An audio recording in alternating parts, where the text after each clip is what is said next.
Chapter 1236. There was no toilet in this world that was stronger than Lord Ma. Not only was he an enlightened, spiritual monster who had seen the buttocks of the men from the Wong family, but he was also a spiritual monster who controlled the toilets of the entire earth. If he reached the standard of a grade 4 enchantment, this range could be expanded. As Wang Ling's chief disciple, he naturally knew how powerful Lord Ma was. This kind of teleportation ability could only be described as heaven-defying. This matter is all thanks to Lord Ma. Ajwa listened to Immortal Jinyuan's explanation in the Great Hall of True Venerated. He couldn't help but mutter to himself again. Who is Lord Ma? Sun Yuan sat on the guest chamberlain's chair and revealed a curious look. Lord Ma was an enlightened gremlin, so of course Ajwa couldn't reveal his identity. However, he didn't want to lie to old man Sun, so he thought of a reasonable explanation. He's an excellent courier. Then the courier has done a good job. Sun Yuan was also full of praise. He is indeed dedicated. Ajwa nodded. Lord Ma's professionalism wasn't just for show. He heard that Lord Ma was in a relationship recently, and his love partner was the cosmic god tree that had previously drained his nutrients. This should be the first among all the monsters in the Wong family's small villa to be single. What was even more unexpected was that Lord Ma, who was no longer single, actually didn't look that young. However, as the saying goes, beauty is in the eye of the beholder. Miss Cosmic God Tree liked Lord Ma, so there was nothing she could do about it. It could only be said that it was worthy of being a spiritual monster that was enlightened by Master. She was clearly in love, but she still completed her mission. Hearing this, Immortal Jinyuan couldn't help sighing at Ajwa's eloquence. He could turn the story of a greedy girl begging for fertilizer into a love story of a dedicated courier. Ajwa was indeed a rare talent. How long will the test take? Old Man Sun sat in the guest seat and took a sip of tea. He had been observing Immortal Jinyuan since the beginning.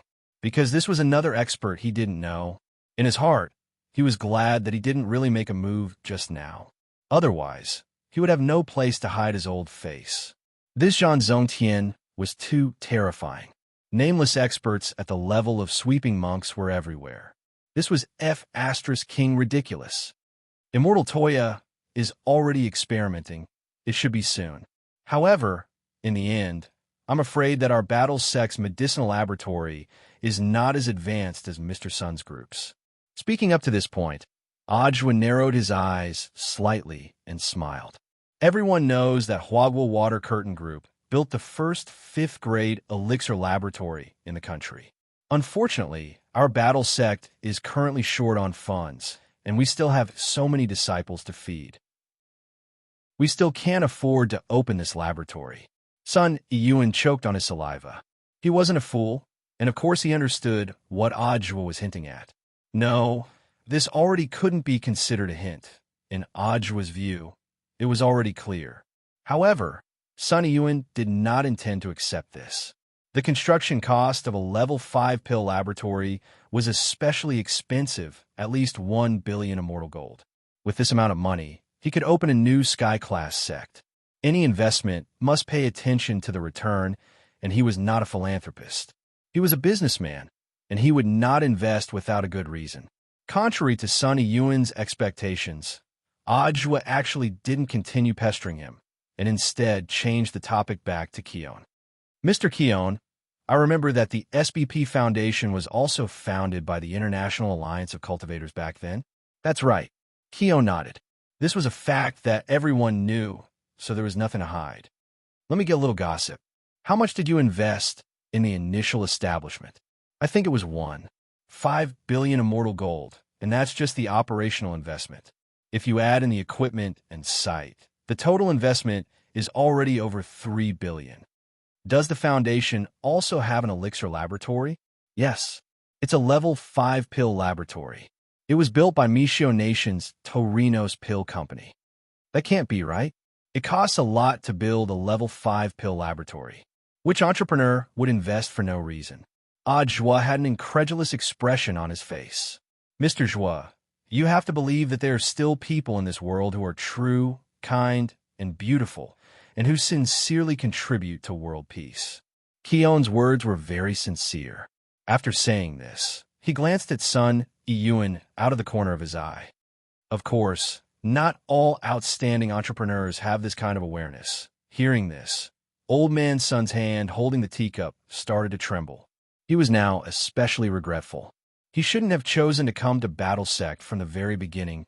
Wasn't this clearly extortion on the basis of morality? From start to finish, Ajwa hadn't asked him to help Battle Sect set up a laboratory. But after gossiping with Keon, every word Keon said struck at Ajwa's heart. It was the kind of strike at the heart that killed and strike at the heart. As an outstanding entrepreneur, Sun Iyuan indeed felt as if his conscience had been shaken. At this point, looking at Sun Iyuan's expression, Ajwa knew that the matter of the Battle Sect's Level 5 laboratory was basically settled. Although this old man's son didn't say anything, his heart had probably already sunk into a deep moral vortex. Although his methods were a little despicable, there were times when despicable and shameful, but they were useful. Since things had already progressed to this point, there was naturally no way for Ajwa to stop. In the end, he stared at Sun Iyuan and added the final blow. I know that Mr. Sun is an outstanding entrepreneur and definitely has the same corporate conscience as Torino's Pill Company. Of course, Sun Iyuan took a deep breath and gritted his teeth as he stared at Ajwa. Don't worry, Mr. Zhua. Once this matter is over, my Huawu Water Curtain Group will invest in the construction of the Battle Sect's Level 5 laboratory. How can I accept this? Hearing this, Ajwa immediately got up. What virtue or ability does my Battle Sect have to accept such a big gift from Mr. Sun? But then again, this is definitely of Mr. Sun's own free will, right?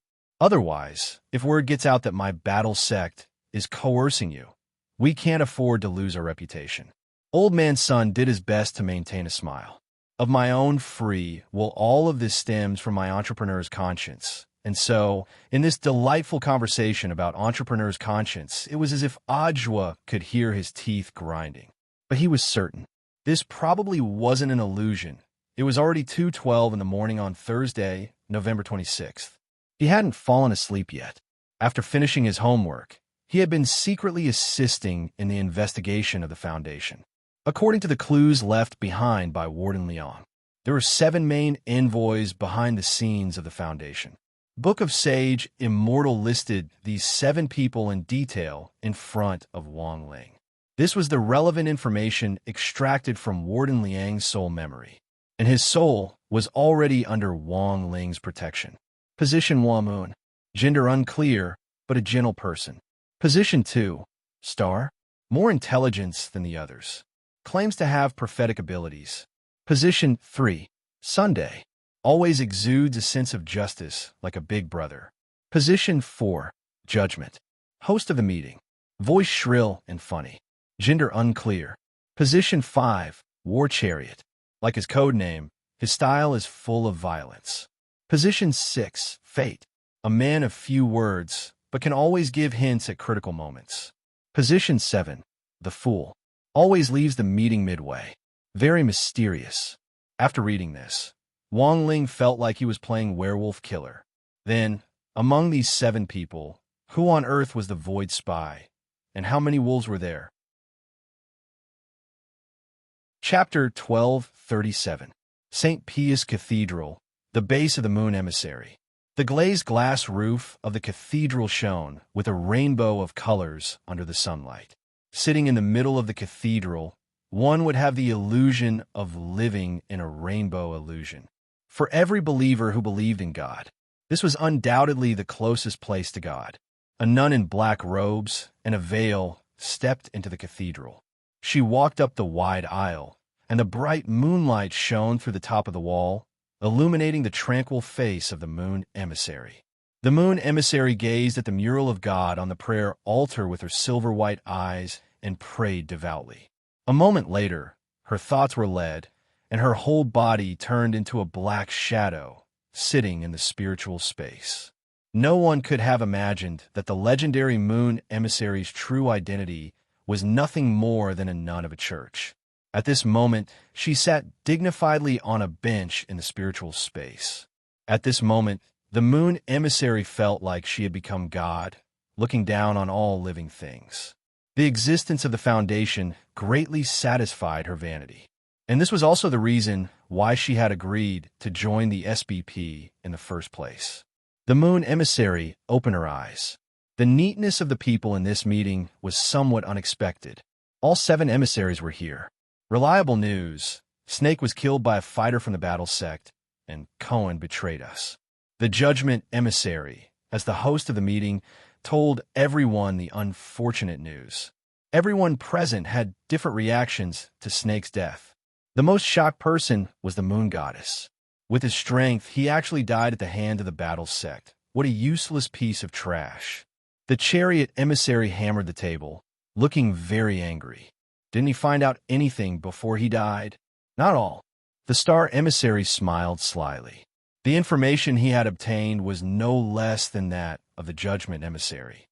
I'm afraid even the Judgment Emissary would not have thought that Snake would die at the hands of a battle sect security guard. Security guard? The rest of the people fell silent upon hearing this. Many people's hearts trembled wildly. It wasn't just the Judgment Emissary.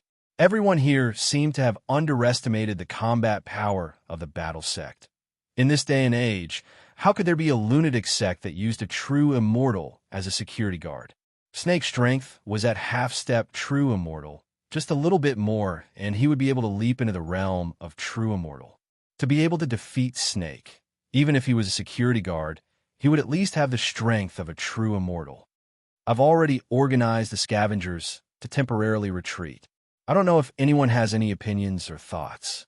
Subai looked at each and every one of them. As the host of the conference, the legendary Judgment Messenger of the Foundation, he felt that he had seen through everything. After becoming a higher-level creature, their ability to obtain information was naturally extraordinary. He could communicate directly with the Void Master and ask for his help. Let the Lord use the supreme power of the Void to give him all the answers he wanted. Therefore, he already knew the identity of every single person here, including the residents of every single emissary. Snake's death was something he had long foreseen. As long as the Void Orb existed, he would be able to absorb Snake's soul immediately after his death and transform Snake into a high-level ethereal. At that time, as long as he killed anyone here, and then let Snake invade the Void, he would be able to control one more emissary. After that, as long as he repeated the above actions, the entire Foundation would fall into his hands. But right now, the most important thing was still acting. He couldn't directly reveal everyone's identity, and Subai was deeply conflicted as to whose body he should let Snake invade. He had to observe first and see who would dare disobey him. It's too dangerous for the scavengers to remain in Huashio. I think we should withdraw them all for now and wait and see. At that moment, Sun Messenger said, "The scavengers have done a lot for the Foundation over the years. Once they fall into the hands of another country, everything the Foundation has done will be exposed. But the problem is, Cleon is already in their hands, isn't he?" Tank continued to slap the table in an unusually irritable manner. The scavengers have higher priority than these investigators, and they may not know about the scavengers. Sun Messenger insisted on his point of view. All these years, the scavengers have done nothing that can be used against them. They've done a great job, haven't they? Tank was furious. I still don't agree. The death of the scavengers is tantamount to the Foundation being humiliated in another country. We must get back at them. The dispute between Sun and Tank was to be expected. Their personalities were as different as heaven and earth. But after both of them expressed their views, there seemed to be a focus of discussion in this meeting. As usual, whether the scavengers stay or leave will be decided by a vote. The minority must obey the majority, Subai said as envoy of judgment. Sun Messenger was considering the Foundation's long-term development, but he seemed to prefer Tank Messenger's way of handling things. In any power struggle, if all the plans were too conservative, sooner or later the Foundation would be nibbled away. Under his control, the Foundation had to grow stronger. Therefore, It was crucial to establish the Foundation's prestige. Subai wasn't afraid of Battle Sect at all. In his opinion, Battle Sect was nothing more than a stepping stone for the Foundation's development. It was destined to serve him. I support Tank's view. So, he spoke first to express his opinion. It was rare for the host to express his opinion first. Looking at this scene, Sun Messenger instantly felt a hint of anger rise in his heart. He had the feeling that he was being targeted. When he saw the other envoys vote one after another, this surging anger was on the verge of erupting. Moon, Star, Fate, what on earth do the three of you mean? Sun Messenger questioned the three of them. Moon, haven't you always advocated peace? Why would you agree with Tank Messenger's violent style? Nun Moon was silent. She actually didn't have her own opinion, and following the crowd was her usual practice. Star Messenger, although Sun Messenger's words are reasonable, I always follow my own judgment. At this time, Sun Messenger looked at Fate. Like before, Fate fell silent again. Finally, everyone's eyes turned to the only person who didn't express his opinion. The fool, what do you think? Subai stared at the black shadow, sitting at the back, and narrowed his eyes. The fool often left midway through a meeting. This was the only time the fool didn't leave. But now it seemed that the fool's vote was meaningless. Even if he voted for Sun, this vote was destined to be won by Tank. In the silence, everyone seemed to hear a rustling sound, as if someone was chewing something. Who's secretly eating snacks during a meeting? Subai asked in surprise. Everyone looked in the direction of the sound. They were surprised to find that the sound came from the fool in the seventh seat. It was coming from the black shadow that the fool had transformed into. Although they couldn't see the fool's face and could only see a black shadow, they could clearly see what the black shadow was doing. They saw the fool seem to have opened a new bag of packaging, took out the seasoning packet, and skillfully tore it open and sprinkled it in. Then he put his hands together and crushed the snacks. Subai's heart skipped a beat when he saw this.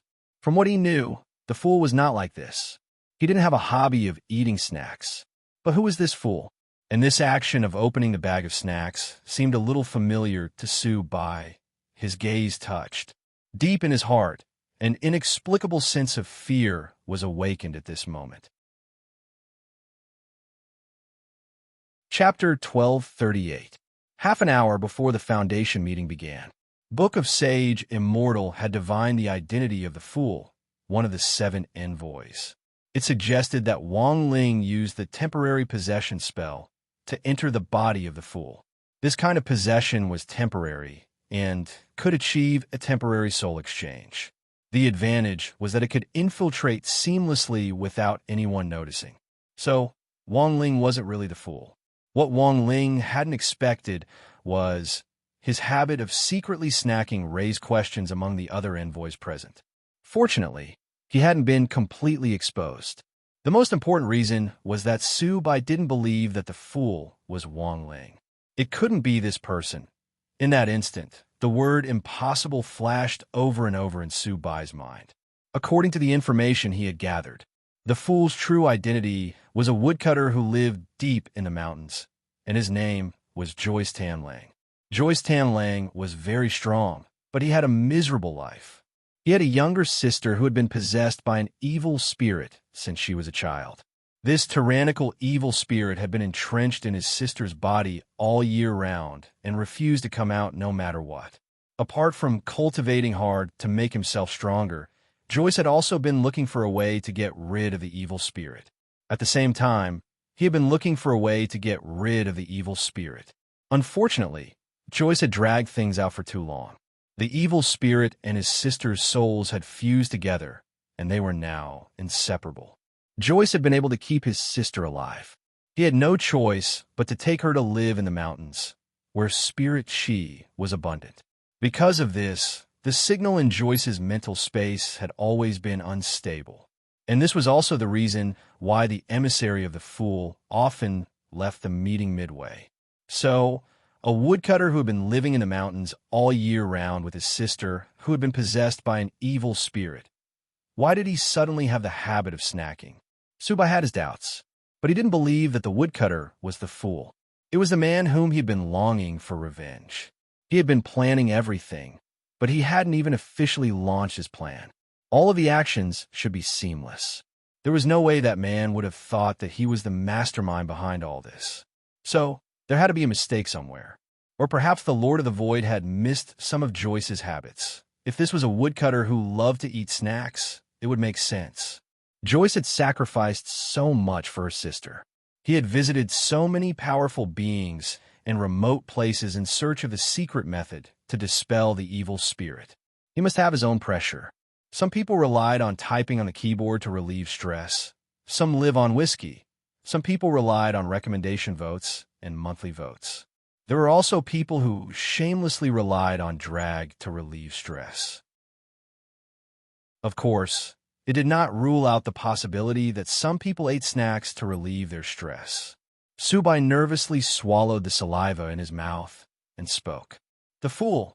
Don't you have anything to say?" He still firmly believed in the Void Lord's judgment. He confirmed that the envoy sitting in the seventh seat was the old woodman, Joyce, not the man she wanted to take revenge on. His innocence was not the slightest bit empty. But now was not the best time for revenge. He just needed a little more time to prepare. I agree with Tank's opinion. Finally, the voice of the fool was heard. This slightly rough voice made Subai heave a sigh of relief. He was sure it was Joyce's voice, and his tone was exactly the same as Joyce's. In that case, 6 chariots and 1 sun. The Foundation will draw up a follow-up plan based on Tank's suggestion. After saying this, Subai made his final decision in the mental space. The meeting came to an end. In the bedroom of the Wang family's small villa, Wang Ling opened his eyes. At the last moment of the meeting, just now, Wang Ling had canceled his temporary possession spell. He returned the body to its rightful owner, Joyce Charcoal Lang. This was a good brother who knew how to dote on his little sister. Wang Ling didn't want to implicate Joyce because of him. He had already signed a soul contract with Joyce, so he had the right to possess Joyce at any time. In return, Wang Ling promised to help Joyce cure his little sister. The evil spirit had already fused with his little sister's soul. But for Wang Ling, it would only take a flick of his finger for him to extract the evil ghost. Of course, Joyce was touched by Wang Ling's body. He felt that his unwavering devotion to his little sister all these years had touched the heavens, and he had been redeemed by God. After Wang Ling canceled his possession, Joyce knelt down on both knees and raised his hands in prayer as he looked up at the sky and thanked God with the most devout eyes.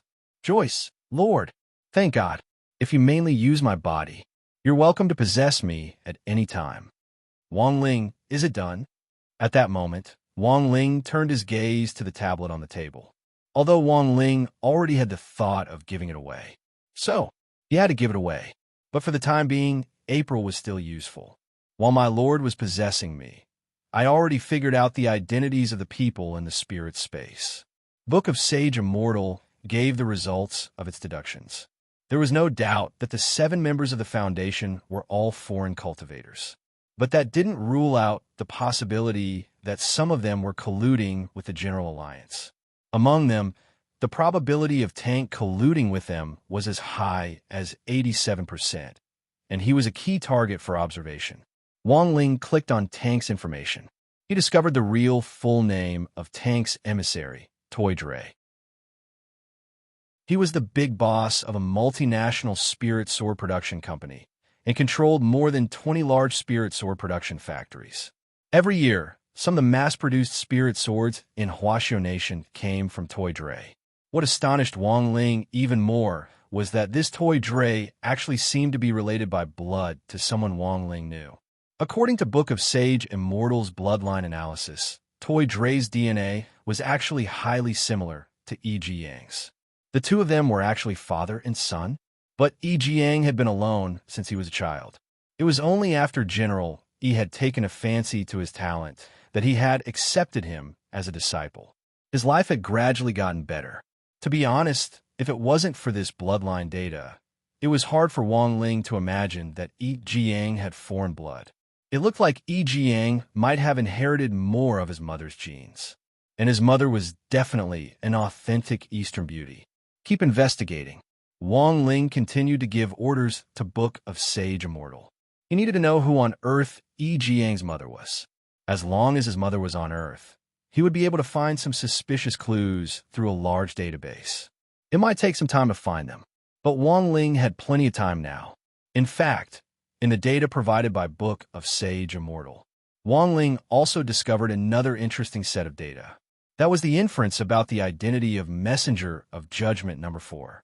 Although Book of Sage Immortal gave a 76% probability to a person called Michelle, there was still a 24% probability. It was very likely that this Michelle had already been switched. Baizha. Wang Ling stared at this familiar name and smiled in his heart. He hadn't expected this cockroach to be so tenacious. Chapter 1239. Today's Baizhu indeed couldn't be mentioned in the same breath as before. Wang Ling could sense that Baizhu's combat strength had improved significantly. But the only thing that hadn't changed was his excessive self-confidence. Excessive self-confidence was conceit. This was also why Wang Ying had taken a liking to Baizhu at first, but hadn't put him in an important position. Baizhu was certainly strong, but conceited could easily cause trouble. So the question now was, how strong on Earth was Baizhu? After Book of Sage Immortal examined him, it gave a definite answer. My lord, he seems to have already become a hollow spirit. Had he really been invaded by the void? Wang Ling wasn't surprised by this result, because he was well aware of President Bai's hatred for him. In order to defeat him, President Bai would rather not be human and become a so-called higher-level creature. Wang Ling could feel this hatred even from across space. Do you have a specific estimate of his combat strength? Wang Ling asked Book of Sage Immortal. It's not easy to calculate, because my current understanding of void creatures is still limited. But the first thing Baizhu did after becoming a hollow spirit was to absorb Devil Gut Fungus Lord. This is a creature that has been enlightened by my lord. So right now, he might be stronger than Wang Zhen at his peak. Above Venerated Immortal was Tao Master. In other words, this person's current strength was indeed immeasurable. Back when Wang Zhen had come down from Ninefold Star to seek an explanation from him, Wang Ling actually wasn't afraid. With one glance, he could tell that Wang Zhen could probably withstand 5 slaps from Wang Ling at his peak. By punishing Wang Zhen, the Heavenly Tao Governing Committee had actually saved his life. Otherwise, Wang Zhen's soul would have long been destroyed by these 5 slaps. President Bai, who was now called Su Bai, was now stronger than Wang Zhen, which instantly piqued Wang Ling's interest. Was the 10 dragon subduing slaps, which had been sealed for so many years, about to be unsealed? Elsewhere, the initial test results for the red decoction were out. Immortal Toya had never seen a substance in the decoction before. But after comparing the medicinal properties, Immortal Toya was able to find a spirit plant with a similar effect from the existing stock of medicinal herbs on Earth, but it was far less effective than the red decoction. In the Great Hall of True Venerates, Immortal Toya took out a round azure magic ball. By touching the magic orb, he could project the images in his mind into the void. First of all, we can confirm that the spirit plant used to brew the red soup does not exist on Earth. Let's call them void plants for now. Immortal Toya said, after a reliable comparison, the medicinal properties of this void plant are similar to those of returning grass on Earth. Returning grass? Hearing this, Sun Iyuan nodded slightly. This was really a reagent that made people feel bald. I don't think we can just kill someone with a stick just because they lose their hair, right? There's still a lot of people who are bald now, Ajwa said. Killing them with a stick definitely won't work. Immortal Toya said, so for those who have already lost their hair, the best way is to smell it. As long as they don't feel nauseous, there's no possibility of them being invaded by the ethereals. When the time comes, we can give them a certificate or something. But how can people who have been invaded by the ethereals accept it so easily? I've also thought about that. Therefore, this matter must be a diversion. Immortal Toya said, the flu has been prevalent recently. I believe they won't refuse as long as we say it's a flu test. If they really don't cooperate, we can use the reagent in artificial rain. When the time comes, we just need to keep an eye on the streets to see if there are any people who have lost their hair after getting caught in the rain. At that moment, Sun Yun heaved a deep sigh and took off the wig on top of his head. Odd joie. Mr. Sun Yun, work is always stressful. A few years ago, I took hair-growing pills every day, and now my body has developed a resistance to them. Then I gave up resisting. Everyone.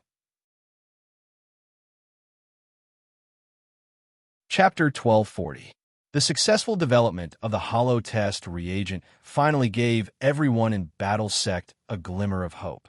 Their war with the hollow had already begun. But unlike previous battles, there was no smoke in the early stages of this war. Ajua's goal was very clear. 1. They had to figure out who on earth the hollow were looking for.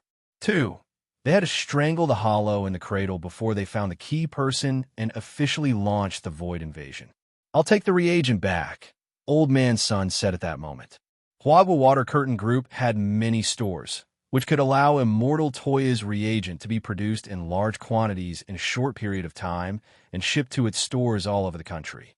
Sun Yun had already thought about turning all the stores in his industrial chain into invisible hollow monitoring points. Using the spell fusion test reagent to create artificial rain over a large area was the worst plan, because there was a risk of alerting the enemy. Sun Yun put on the wig again and tidied up his clothes. He had never made his baldness public before, but this was a special case. Since Battle Sect was already an ally, making it public was actually a sign of trust. Then I'll leave this matter to Mr. Sunday.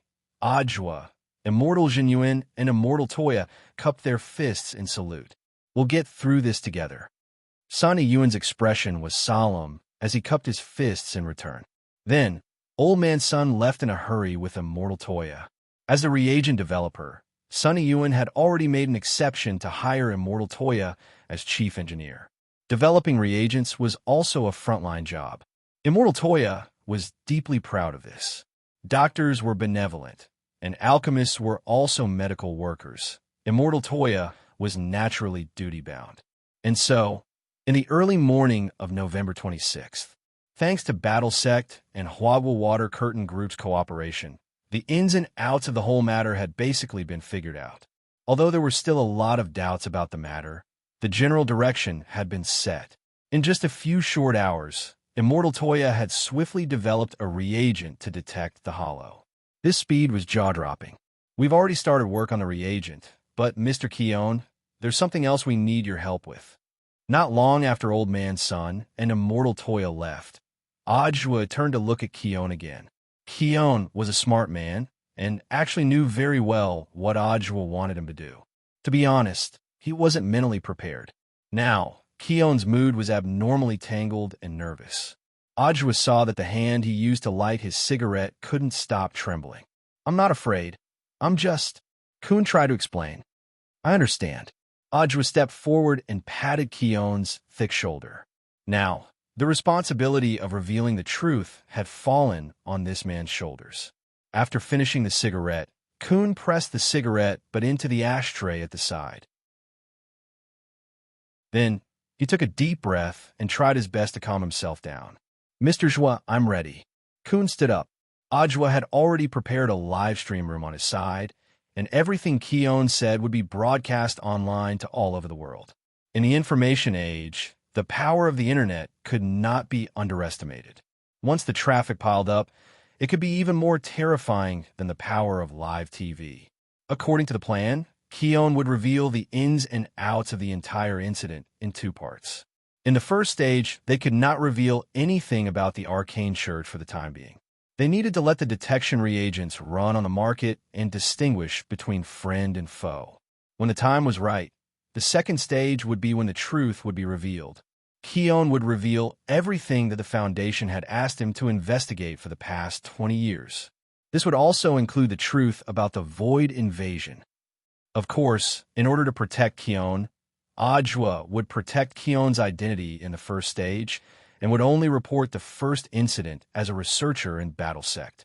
As a result, in just the morning of the same day, the video of the first stage of the War Sect's report spread across the entire internet at lightning speed. Daoist Guang was the head of Battle Sect's online information department. With the help of the current Big Brother in the live streaming world, the speed at which the news spread was simply appalling. In the morning courseware, Wang Ling realized that most people were discussing this matter. The main thing was that in order to let the test reagents circulate, and also so that the arcane church wouldn't be suspicious, Ajwa had exaggerated the report a little. In number 60 high school alone, a lot of students and teachers were starting to panic about their hairlines. After class, there was a long queue at the entrance to the men's and women's toilets. It wasn't to go to the toilet, it was to look in the mirror. Is the bald head flu virus that Battle Sect is talking about real? Is there a virus in this world that can make people bald?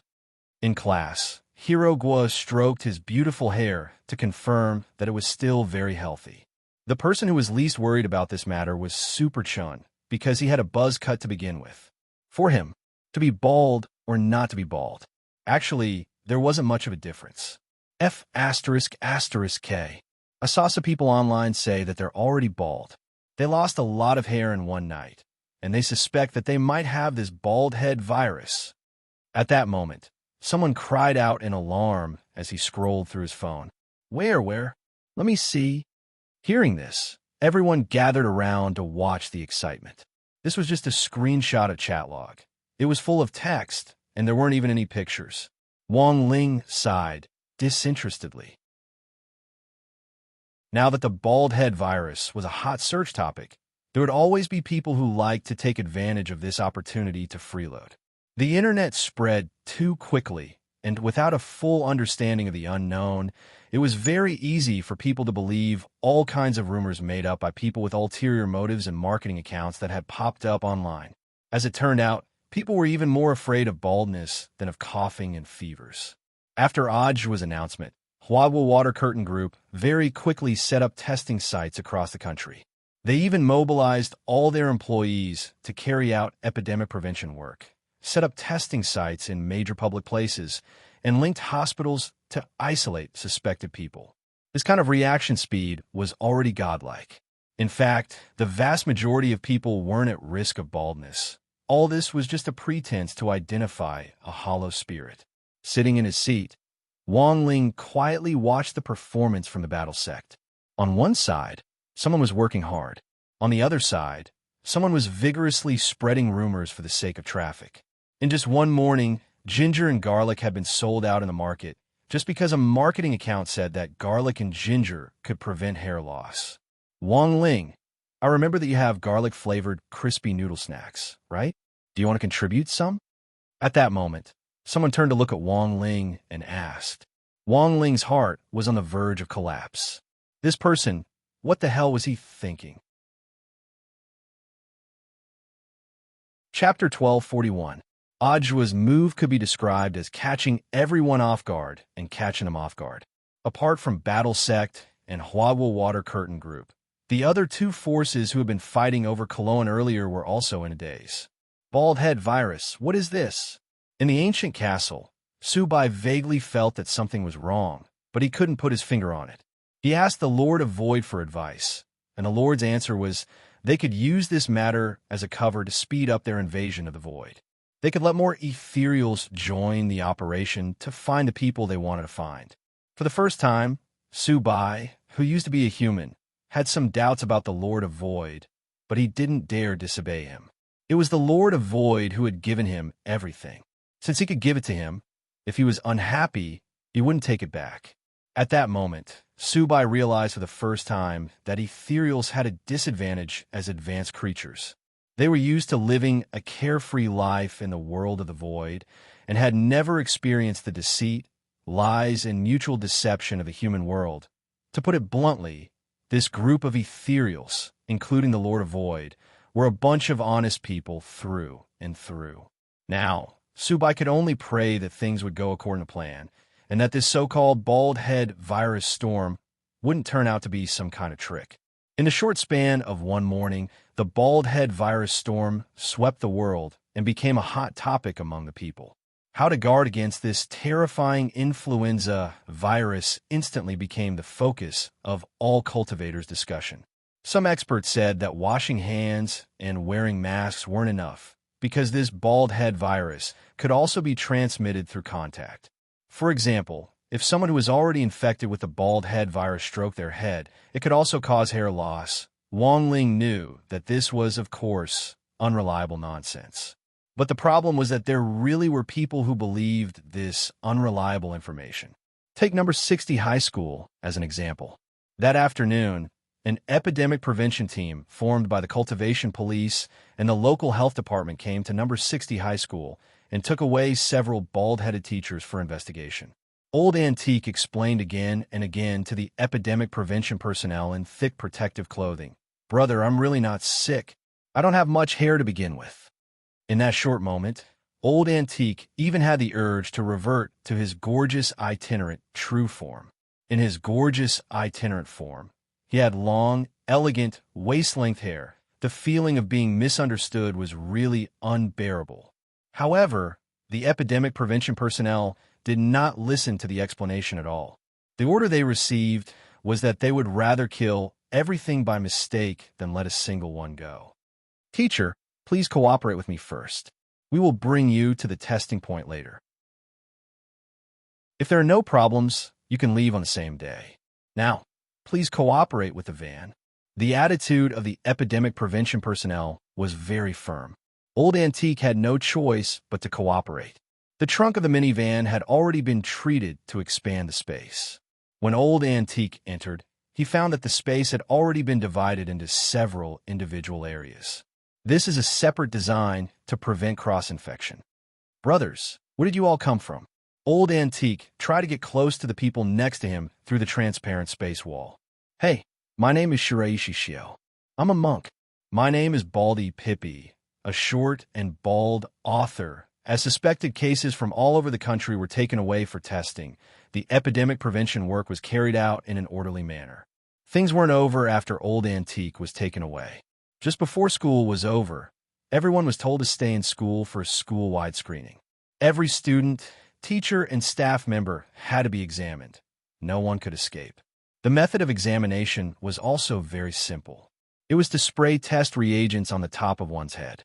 As long as there was no large-scale hair loss, it was proof that one wasn't infected with the virus, and one could directly receive a free mask before going home. To prevent cross-infection, the tests were carried out according to class. Everyone whose number was called would gather at the entrance of the stadium, where a temporary testing point had already been set up. When it was number 60 High's turn to wait, Wang Ling blinked as he stared at Class 2, which Feng Xing was in. So far, all the tests had been normal, and there had been no abnormalities. As far as he knew, the number of spiritual invasions at the moment was still very limited, and it was very unlikely that someone from number 60 High would be infected. The spiritual spirits needed hosts with strong physical qualities and generally wouldn't target students who were only at the foundation establishment stage. Up ahead, the teacher in charge of Class 2, Teacher Lu Ruoxu, was in the middle of an examination. This teacher, Lu, taught mathematics and had previously taken over Wang Ling's class. He was an expert at the peak late golden core stage and was proficient in calculations. To be able to become the teacher in charge of an elite class proved that Teacher Lu indeed had some skill. In fact, there weren't many female teachers in the school who could show their face. Teacher Pan was one, and Teacher Lu was another. Don't you feel that the quality of Teacher Lu's teaching has been getting better and better recently? Don't mention it. Old Pan is having a headache over this, said Hirogwa. Remember the test 2 days ago? Our class and Class 2 took the test together, and in the end, our average score was 10 points behind Class 2. Was it during the break after the national competition? Said Super Chun. That's right. Old Pan exploded with anger. Even if we didn't take the test, it's still a little unreasonable for the other people's scores to be 10 points behind Class 2's average. Otherwise, with Su Xiao leading the way, the gap would have been even bigger. Hirogwa sighed and said, "And it's not just our written test scores that are bad. Our class's experimental scores are also lagging behind. Using an induction cooker to refine pills and causing it to explode, what a talent. Just adjust the formula according to the ratio, add water, and it'll be over." When he said this, Hirogwa deliberately spoke very softly so that he and Super Chun could ridicule each other.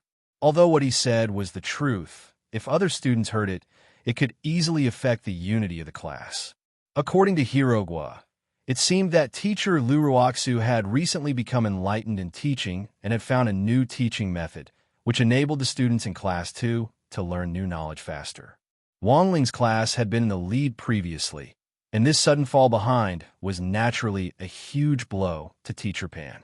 In a short 10 minutes or so, teacher Lu Ruoxu, the teacher in charge of Class 2, led the inspection of Feng Xing's class. Before leaving, Lu Ruoxu was stopped by an inspector. "Teacher, you should also take the test." "All right." Teacher Lu very cooperatively sat down. The inspector sprayed a test spray on teacher Lu Ruoxu's head. Then, a scene that made everyone terrified happened. Teacher Lu Ruoxu's originally beautiful hair suddenly changed dramatically, as if she was suffering from great pain. Her face began to twist and contort, and she couldn't help scratching at her scalp with her hands. It wasn't clear whether her hair had fallen off naturally or had been torn off uncontrollably. In less than 10 seconds, all of teacher Lu Ruoxu's hair had already fallen off. "Quick, control her." The inspector and the surrounding students and teachers were all startled. Teacher Lu Ruoxu, who had gone berserk, had completely lost control. Boom! Bam! She abruptly stomped on the ground, and her whole body swiftly flew out, crashing through the gym ceiling. A pair of red high-heeled shoes pierced deep into the floor of the stadium like nails. It looked like this hollow spirit was trying to escape, but Wang Ling wouldn't let her do as she pleased. He would use the great gravitation spell. He immediately decided to use the gentle spell as much as possible. Without harming teacher Lu's body, he would keep her here. But in the next moment, a huge light flashed on the horizon. A meteorite fell from the distant starry sky. It was directly in the direction of number 60 High's gym. The corner of Wang Ling's eye twitched. He had tried his best to control his strength, but it seemed that he had still used a little too much force.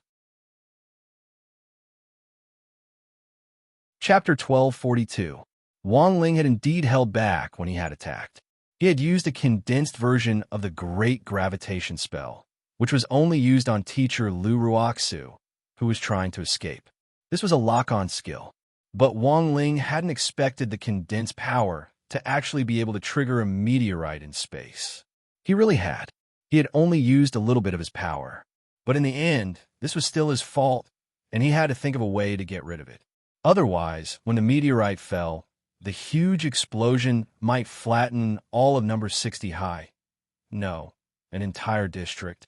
But to be honest, teacher Lu had indeed become very strong after being possessed by Su Ling. The Su Ling and teacher Lu had merged perfectly, and teacher Lu's body had also been strengthened by the Su Ling. For Wang Ling, this was an experiment, because he had yet to fight the creature on the other side of the gate of the void. This was a good opportunity to test the waters. Easy. Affected by the great gravitation spell, teacher Lu, who had wanted to escape the gym, fell from the air and crashed heavily into the ground, creating a huge pit. Her expression was ferocious and terrifying, and her eyes were bloodshot, and her pupils were silver gray. The Su Ling inside teacher Lu's body had completely given up on concealing itself. In the face of the crazed teacher Lu, all the staff at the test station retreated, and several security personnel rushed to the front to cover her. They had to ensure the safety of the remaining students. At that moment, the deafening noise in the gym caused a lot of students to come out of their classrooms and stand in the corridors to watch through the windows. Little Peanut was scared out of his wits and trembled all over. This is me going bald, but I've also become stronger. The students in Class 2 were also stupefied, and they all swore to the heavens. "Teacher, I won't copy homework anymore.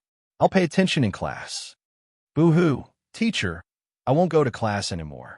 I'm deleting the daily life of the immortal king. I don't want to read this lousy book anymore." They had never seen what a crazed teacher Lu looked like, but the aura she gave off was indeed shocking. This was already no longer a power that a normal Golden Core teacher could wield. What surprised Wang Ling even more was that teacher Lu actually climbed out of the pit on her own. Being able to stand up under his concentrated version of the Great Gravitation spell gave Wang Ling a clearer understanding of how powerful the Su Ling was. Wang Ling forgot about his own palms. The fighting strength of the hollow spirit attached to Teacher Lu's body was roughly the unit of 2 palms. However, he could not do it directly because the body was still Mr. Lu's. He had to find a way to force the ethereal out of Mr. Lu's body. The Grand Purification spell was ineffective because the ethereals were not evil spirits, ghosts, or viruses. They were complete high-level creatures, and the power of the Grand Purification spell could not work on Mr. Lu's body. In this situation, he could only think of another way. He looked up at the sky. The meteorite that had fallen due to the Great Gravity spell was now moving toward him at high speed. On the other side was Mr. Lu, who had gone mad after being possessed by the ethereal spirit. On one side was a falling meteorite. This situation was undoubtedly disastrous for Wang Ling. With so many eyes on him, he couldn't directly take action and could only resolve this sudden crisis in secret. In the gymnasium, under the effect of the Great Gravity spell, Teacher Lu struggled to get up from the ground. The condensed version of the spell could not completely restrict Teacher Lu's freedom, but if it was the complete version, it might cause a new meteorite crisis. Wang Ling sighed in his heart. In this situation, he had to force the ethereal spirit out of Teacher Lu's body and stop the meteorite from falling. In Wang Ling's view, there was only one best way. The next moment, Wang Ling turned his finger and strengthened Teacher Lu's bald head. "Look, it's a golden legend," someone at the scene exclaimed. More than one person saw the top of Teacher Lu's head glow. This was the effect of Wang Ling's strengthening. The bright light was as dazzling as the sun that had just risen on the horizon, and people couldn't help feeling that it was a little harsh. A lot of people couldn't help covering their eyes. They didn't know what on earth was going on, but this kind of light was really too harsh. Strengthening Teacher Lu's bald head was just the first step in Wang Ling's plan. Right now, Teacher Lu was probably already the toughest woman in the universe. The next step was for Wang Ling to personally control Teacher Lu to fight the meteorite. In the blink of an eye, Teacher Lu's entire body shot out of the gymnasium like a rocket launched straight into the sky. With her dazzling bald head, she charged unstoppably toward the huge meteorite that was trying to break through the atmosphere. The ethereal spirit attached to Teacher Lu's body realized that the body it was controlling wasn't listening to its commands at all, and it couldn't help swearing. Ethereals didn't normally swear, but they were very good at learning. The ethereal spirit in Teacher Lu's body had inadvertently learned this when Teacher Lu reprimanded the students on a daily basis. A few seconds before it hit the meteorite, the ethereal spirit felt fear in its heart. It didn't know that Wang Ling had already strengthened Teacher Lu's bald head, so it couldn't make an accurate judgment of the current situation. It had already been in Teacher Lu's body for a long time, and it could be said that it had already achieved a perfect fusion. Once Teacher Lu's body was injured, it would also suffer an equal amount of damage. It absolutely couldn't let that happen. It had to stay alive to complete the task given to it by the Lord of the Void. Thus, after an intense internal struggle, and seeing that it was about to hit the meteorite, the ethereal spirit attached to Teacher Lu's body finally clenched its teeth and gave up on Teacher Lu's body. In the next moment, there was a huge roar in the sky as the huge meteorite collided with Teacher Lu, who had been launched from the ground. Struck by the toughest woman in the universe, the meteorite was smashed to pieces in the atmosphere. Before the broken rocks could hit the ground, they were burned to ashes. Wang Ling controlled Teacher Lu to land safely, while his primordial spirit left his body to capture the ethereal spirit that had just broken free from Teacher Lu's body. The ethereal spirit had luckily escaped and was looking for a new host. At that moment, it saw Wang Ling with his primordial spirit, a very strong person. The ethereal spirit was instantly excited. To be able to leave the body with his primordial spirit at such a young age, His physical quality was definitely top-notch. This was trillions of times stronger than the female teacher it had attached to previously. "Kid, it's your bad luck to run into me," the ethereal spirit said excitedly, and without saying a word, it directly plunged into Wang Ling's primordial spirit. At the same time, Wang Ling swiftly withdrew his primordial spirit.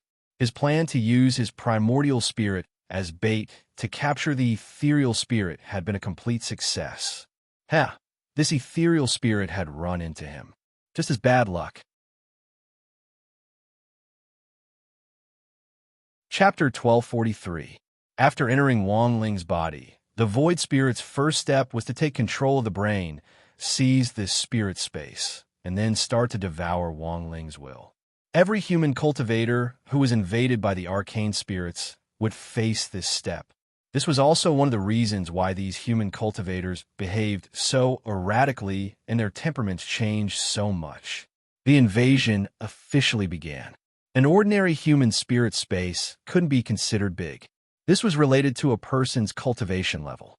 For example, the female teacher, surnamed Lu from before, had a spirit space the size of a rented apartment, which in the void spirit's view was so small that he couldn't even stretch his legs. But the advantage was that it was easier for him to control a small spirit space. As long as it wasn't ridiculously big, it was generally fine. Cultivators on Earth weren't ridiculously big. A true immortal spirit space was only the size of 10 football fields. Full of confidence, the void spirit snuck into Wang Ling's spirit space. Then, he was completely stupefied by the scene in front of him. Because the spirit space he saw was a sea of stars. The sky was full of stars, and countless planets orbited here. They reflected each other's beauty and radiated dazzling brilliance, and the void spirit couldn't see the end of it. This was the universe? The void spirit was instantly scared out of his wits. How could a normal human cultivator's spirit space contain the entire universe? Wasn't this even more outrageous than their great supreme Lord of the Void? No, he had to get out of here as soon as possible. The void spirit realized that something wasn't right. He couldn't stay in this human youngster's body any longer, and had to return to the void as soon as possible to report this matter to the Lord of the Void. No one could have expected that a planet as harmless as Earth would actually hide such a cosmic-level monster. But at that moment, it was already too late, because choosing to enter Wang Ling's body had been a mistake from the beginning. The void spirit thought that he could still escape, but the truth was that he had been locked in a human cage. Wang Ling's body was like the iron wall of a cage, firmly locking him inside. "You can't escape." At that moment, a cold and indifferent voice rang out in the universe. It didn't know where it came from, but it seemed to be the voice of the universe itself, affecting the pulse of the universe, and the void spirit felt a great pressure when it spoke. A white-haired youth that was condensed from countless particles of light appeared here. "You're not him. Who the hell are you?" Su Ling looked at the young man in front of him nervously. Although this young man looked exactly the same as the owner of the body outside, Su Ling could still tell that they were not the same person. "I am a shadow." Wang Ling opened her eyes and replied indifferently, "You think you can destroy me?" Su Ling ignored it. "Even if you have the ability to trap me here, you may not be able to kill me. You lowly creatures. They don't know the meaning of life." Su Ling smiled. He had no physical body. Like light and wind, it was very difficult to capture and even more impossible to kill. Only spells can defeat spells. "I'm sorry to tell you that I don't have a physical body either." Wang Ying smiled. The next moment, his body quickly disintegrated under Su Ling's nose. In the blink of an eye, the black shadow pressed down, and the dazzling stars were shrouded by the endless shadow. Wang Ying disintegrated his body, forming a large-scale shadow howl that covered the sky and the earth, as if it wanted to swallow the whole universe together. The sight in front of Su Ling's eyes quickly dimmed. In a very short time, he had been swallowed by the endless black shadow. He felt as if he had fallen into a black hole. However, he was not afraid. He just felt that Wang Ying's actions were meaningless. 596-inch, so what? Su Ling laughed. The next moment, Wang Ying said, "Nothing, but this way I can kill you." He dispelled the shadow howl and looked at Su Ling, who had been coated by his black shadow. Su Ling did not have a physical body, but at this moment, after being coated by Wang Ying, everything was different. The high-level life form that they were proud of was painted with a black shadow at this moment. At that moment, Wang Ying could easily see Su Ling's true appearance. They were like silk ribbons that could extend infinitely and float in the air, giving off the feeling of the Dove chocolate commercial back then. It was only then that Su Ling realized that his noble body had been defiled, and he started to get angry. He was like an angry cat, and even the shape of his body undulated like sound waves. "What did you do to my body?" he roared as he charged at Wang Ying. Wang Ying didn't care about a mere combat strength of 2 hands. Apart from the fact that he didn't have the king's eye, his battle strength was almost the same as Wang Ling's. The Su Ling in front of him could be easily dealt with just 2 slaps, but Wang Ying couldn't really kill him. His purpose in coating him was actually to warn the Su Ling in front of him. As long as you fell into this man's body, it didn't matter what stage you were in your life form. You could still be killed and destroyed. Facing Su Ling's attack, Wang Ying calmly raised his hand, and with 15% of his strength, he accurately slapped the ribbon flying at him. The Su Ling immediately screamed in pain, and at the same time, a black substance sprayed out of his body. Wang Ying deduced that it was probably Su Ling's blood.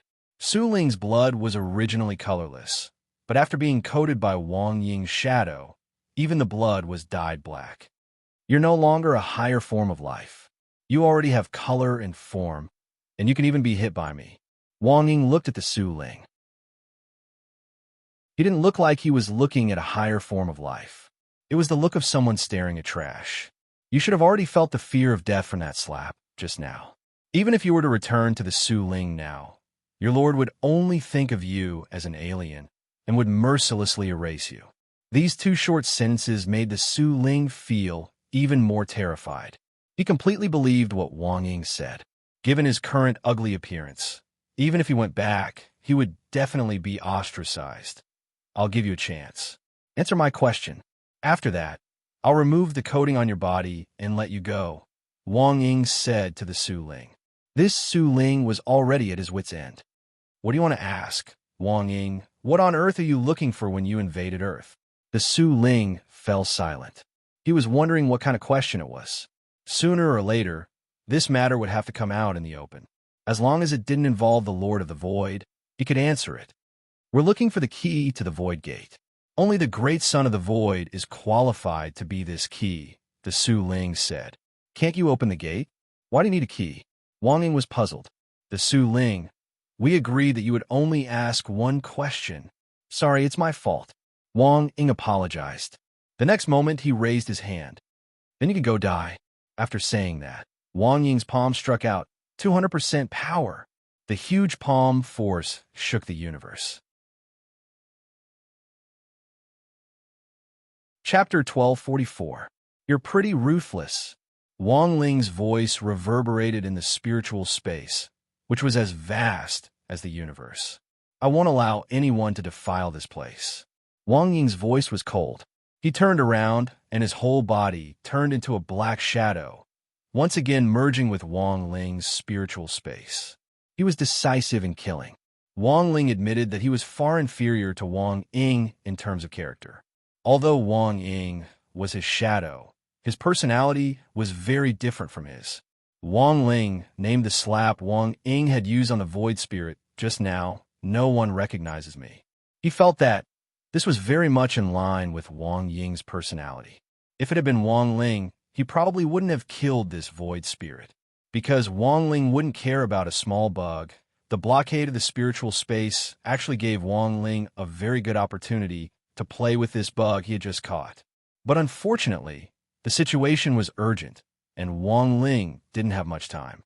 Although Wang Ying had killed this Void Spirit, at least Wang Ling had learned why they wanted to invade Earth. To find the key, Wang Ling rubbed his chin as he carefully pondered what this Void Spirit had said. No one had ever truly opened the Void Gate, and since ancient times, anyone who crossed it would undoubtedly die. Master Li Shaokai and Li Huanran had even paid the price with their lives. If he put the whole incident together, Wang Ling felt that there might be a possibility. That was, the void spirits might have long had designs on Earth, but unfortunately, they couldn't open the void gate themselves. Back then, Master Li Shaokai had broken the void gate by force and inadvertently opened a crack, which in fact was a signal for the void spirits to invade. Some of them had come out of the crack. Unfortunately, it was far from enough to achieve their goal of invading Earth with just a small portion of the arcane church. Therefore, the void spirits had to find the so-called Son of the Void and use him as the key to completely open the void gate. This was just Wang Ling's conjecture. But, generally speaking, Wang Ling thought it was reasonable. He typed this conjecture into text and sent it to Ajwa. He would leave the rest to him to handle. This hollow spirit had called itself a high-level creature, but in the end, Wang Ying had destroyed it with 2 slaps. Wang Ling felt that the ruler behind this hollow spirit might not be that strong. Teacher Lu's incident caused a lot of chaos in number 60 high. Fortunately, apart from Teacher Lu, no one else in number 60 high who had been invaded by my Su Ling had been found. When Headmaster Chen arrived, Teacher Lu was already under the control of the epidemic prevention personnel. He wanted to go up and check on Teacher Lu's condition, but he was stopped by an epidemic prevention worker. Headmaster Chen, it's best if you don't look. You don't have much hair to begin with. If it gets stained, it'll be terrible. Why did he suddenly go berserk? Headmaster Chen couldn't understand. Other places have similar reactions, but it's not as serious as Teacher Lu's. It is said that the virus and reagents have an intensified reaction, causing a certain degree of stimulation to the human body. It depends on each person's degree of acceptance, the staff said. How many cases have been diagnosed? Headmaster Chen asked with concern. The anti-epidemic worker replied telepathically. Currently, there are more than 1,200 confirmed cases in Songhai City and 3,678 suspected cases. Fortunately, it doesn't seem to be as serious in other places. It's only in our city. Wang Ling had intercepted this telepathic spell. On the way back to class, Wang Ling had a new idea. Judging from a report from the epidemic prevention personnel, just now, the number of ethereal invaders on Earth was still very limited, and the vast majority of them were gathered in Songhai City. Then, did this mean that the ethereal side had already locked onto the approximate location of the Son of the Void? This legendary Son of the Void. Perhaps he was within Songhai City. As expected of Shifu, Ajwa very quickly received Wang Ling's message. He praised Wang Ling for the clarity of his deduction, but it still needed evidence to support it. Those who had been detected had already been quarantined at the first possible moment. The incident with Teacher Lu served as a great warning to Ajwa. Immortal Jinyuan and Crispy Noodles Dao Monarch had worked together to draw up a sealing talisman. The moment someone was detected, they would immediately seal them. Then, they would be directly sent into a space isolation cage that they had set up, directly preventing the ethereal from trying to jump out of their bodies to find a new host. The situation seemed to be under control, but Ajwa was well aware that this battle had in fact only just begun. If they couldn't find the Son of the Void first, and the ethereal found him first, then once the Void Gate opened, it would be a huge disaster for the entire Earth. Although they had already found more than 1,200 cases, this definitely wasn't all of them. They were very good learners, and after the first wave of trouble, they would definitely be on guard and wouldn't be so easily deceived again. Do you have anything to say about the Son of the Void? On the car heading towards the frontline epidemic prevention station, Ajwa asked Kion. In fact, I wasn't the only investigator who was sent to investigate this matter, but now it looks like I might be the only one who survived. The Foundation must have already found some clues. Unless we can directly find someone from the Foundation, organizing a search for the Son of the Void is like looking for a needle in a haystack, said Kion. As he spoke, he glanced at Ajwa's phone out of the corner of his eye several times. He marveled at the intelligence of the person who had texted Ajwa, who had caught a ethereal with their bare hands, and even asked about the true purpose of the Void invasion. To Kion, this was simply inconceivable. Who on earth was this person? He was too strong. It looks like this matter is becoming more and more troublesome. Furthermore, we've already run into trouble. As Ajwa drove, he looked in the rearview mirror. Behind their Wuling Hongguang van, there was a black car following them closely. Immortal Jinyuan and Crispy Noodles Dao Monarch were currently on the front line to assist in suppressing the ethereals, so Ajwa and Keon were the only ones in the car. The other side is very strong. In the front passenger seat, Keon sensed the situation from a distance. He didn't think they would be able to handle the situation in front of them with just his and Ajwa's battle strength. According to Keon's judgment, the person sitting in the black car was undoubtedly the street sweeper. It's them. They're here to avenge Snake. As soon as he said this, Ajwa saw a black shadow suddenly jump out of the sunroof in the rearview mirror. The other party's jumping ability was astonishing, and it directly leaped over their van. Then it stuck out its neck and half lay on the windshield, hanging its head upside down as it looked at them. What terrified Keon the most was this person clearly wasn't Snake. Instead, it gave off the same scent as Snake. Chapter 1245. With deep dark circles and sunken eye sockets, coupled with his dangling red hair, Snake lay on the windshield like a ghost. The next moment, he stretched out his hand, and his sharp nails directly pierced through the windshield. The entire side of the reinforced glass shattered in a split second, turning into glass shards that drifted into the air. Then, they turned into particles of light and swiftly disappeared. Ajwa and Keon reacted quickly. Almost at the same time that Snake launched his attack, the two of them swiftly unbuckled their seat belts, opened the car doors, and leapt out on their spirit swords. Who on earth is this person? Ajwa stared at the young man in front of him, his eye-catching fiery red hair falling to his waist. He was bare-chested, revealing his huge muscles and the perfect lines of his muscles. It's Snake, yes, but this body definitely isn't his. Keon frowned. The aura of this resurrected Snake was many times stronger than the one Keon had known. Countless cultivators nearby were alarmed by the scene of a fierce fight on the overpass. Many abandoned their vehicles and flew away on their swords, while some passers-by also chose to call the police. Choosing to evacuate at a time like this was definitely a wise move, but in Ajwa's view, there wasn't much point in calling the police. Snake's aura was already different. Even if the cultivation police sent someone over, they wouldn't be his match. Keon, have you heard of the Void? At that moment, Snake was standing on the roof of a car. He gazed at Keon, enjoying the feeling immensely. Bang! A gunshot rang out in the distance. A sniper rifle bullet formed from powerful spirit power, swiftly pierced through the air, and was aimed at Snake's head. Someone from the police has arrived? Ajwa was startled. He hadn't expected the nearby area to react so quickly. In the face of the speeding sniper rifle bullet, Snake stood motionless. In fact, his gaze had long since come into contact with the trajectory of the sniper rifle. Spirit power bullet? Do you think you can hurt me? Snake sneered. The bullet accurately hit the spot between his eyebrows, and like a clay ox disappearing into the sea, it was swallowed into Snake's body. Devour the Void. This was a new ability he had gained after becoming a higher life form. As long as he willed it, everything that wanted to pass through his body, including spells, hidden weapons, and all kinds of flying objects, will be devoured by him and completely disintegrated. Snake could never forget the scene of him being pierced in the head by a needle when he became a human. And now, he had become a hollow spirit. These flashy feints were already meaningless to him. He has become an ethereal. Kun quickly realized what was happening. As an investigator, he had secretly made contact with the ethereals, and even though he wasn't 100% sure, he was convinced that Snake was no longer human.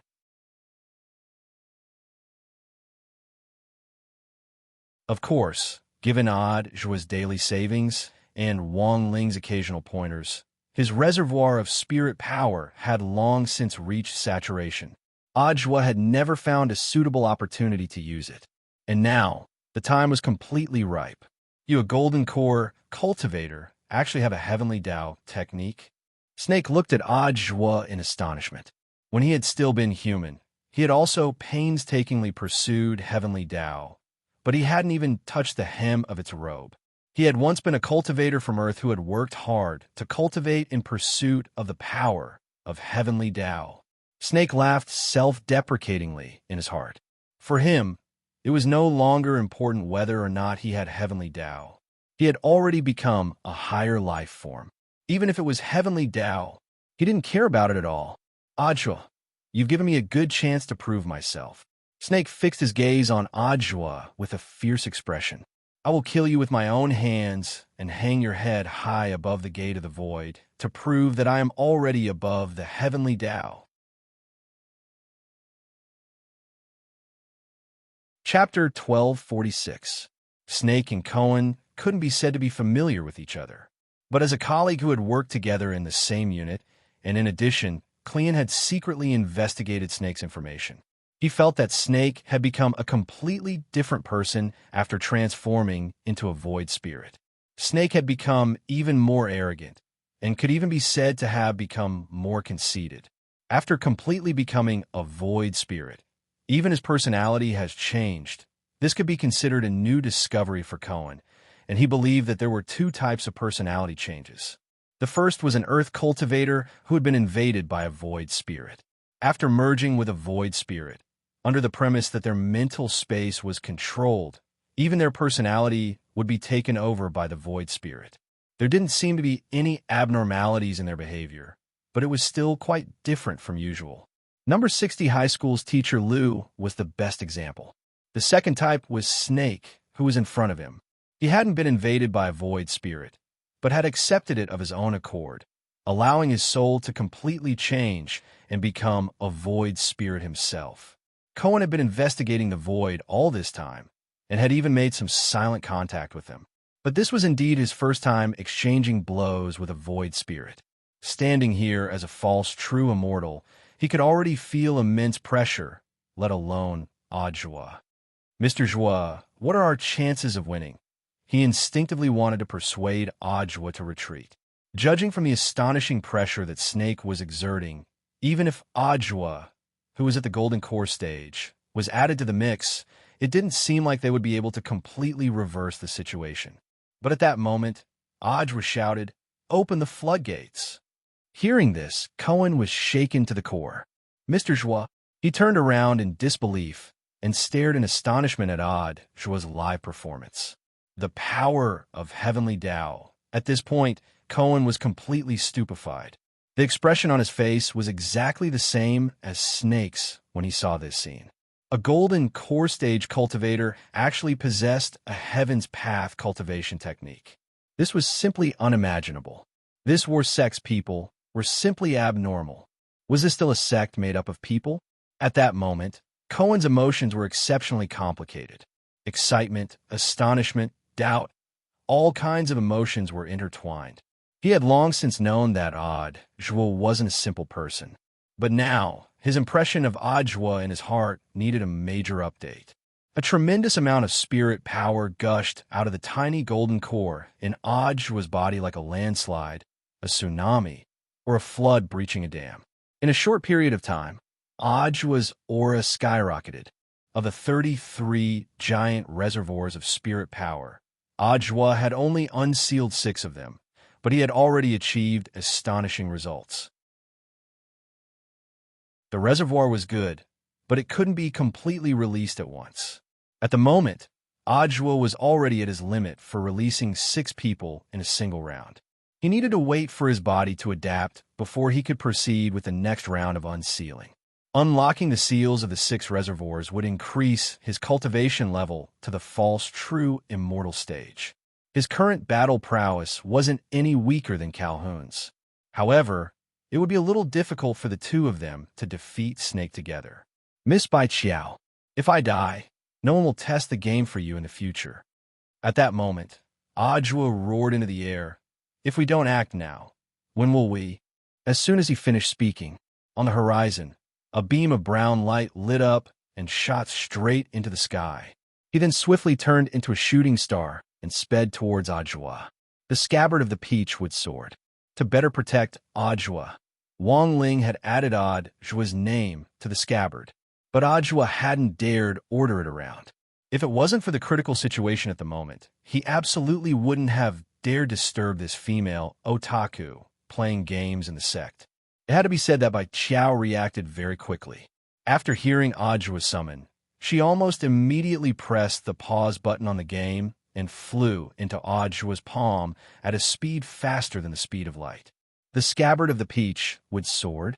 Snake laughed again.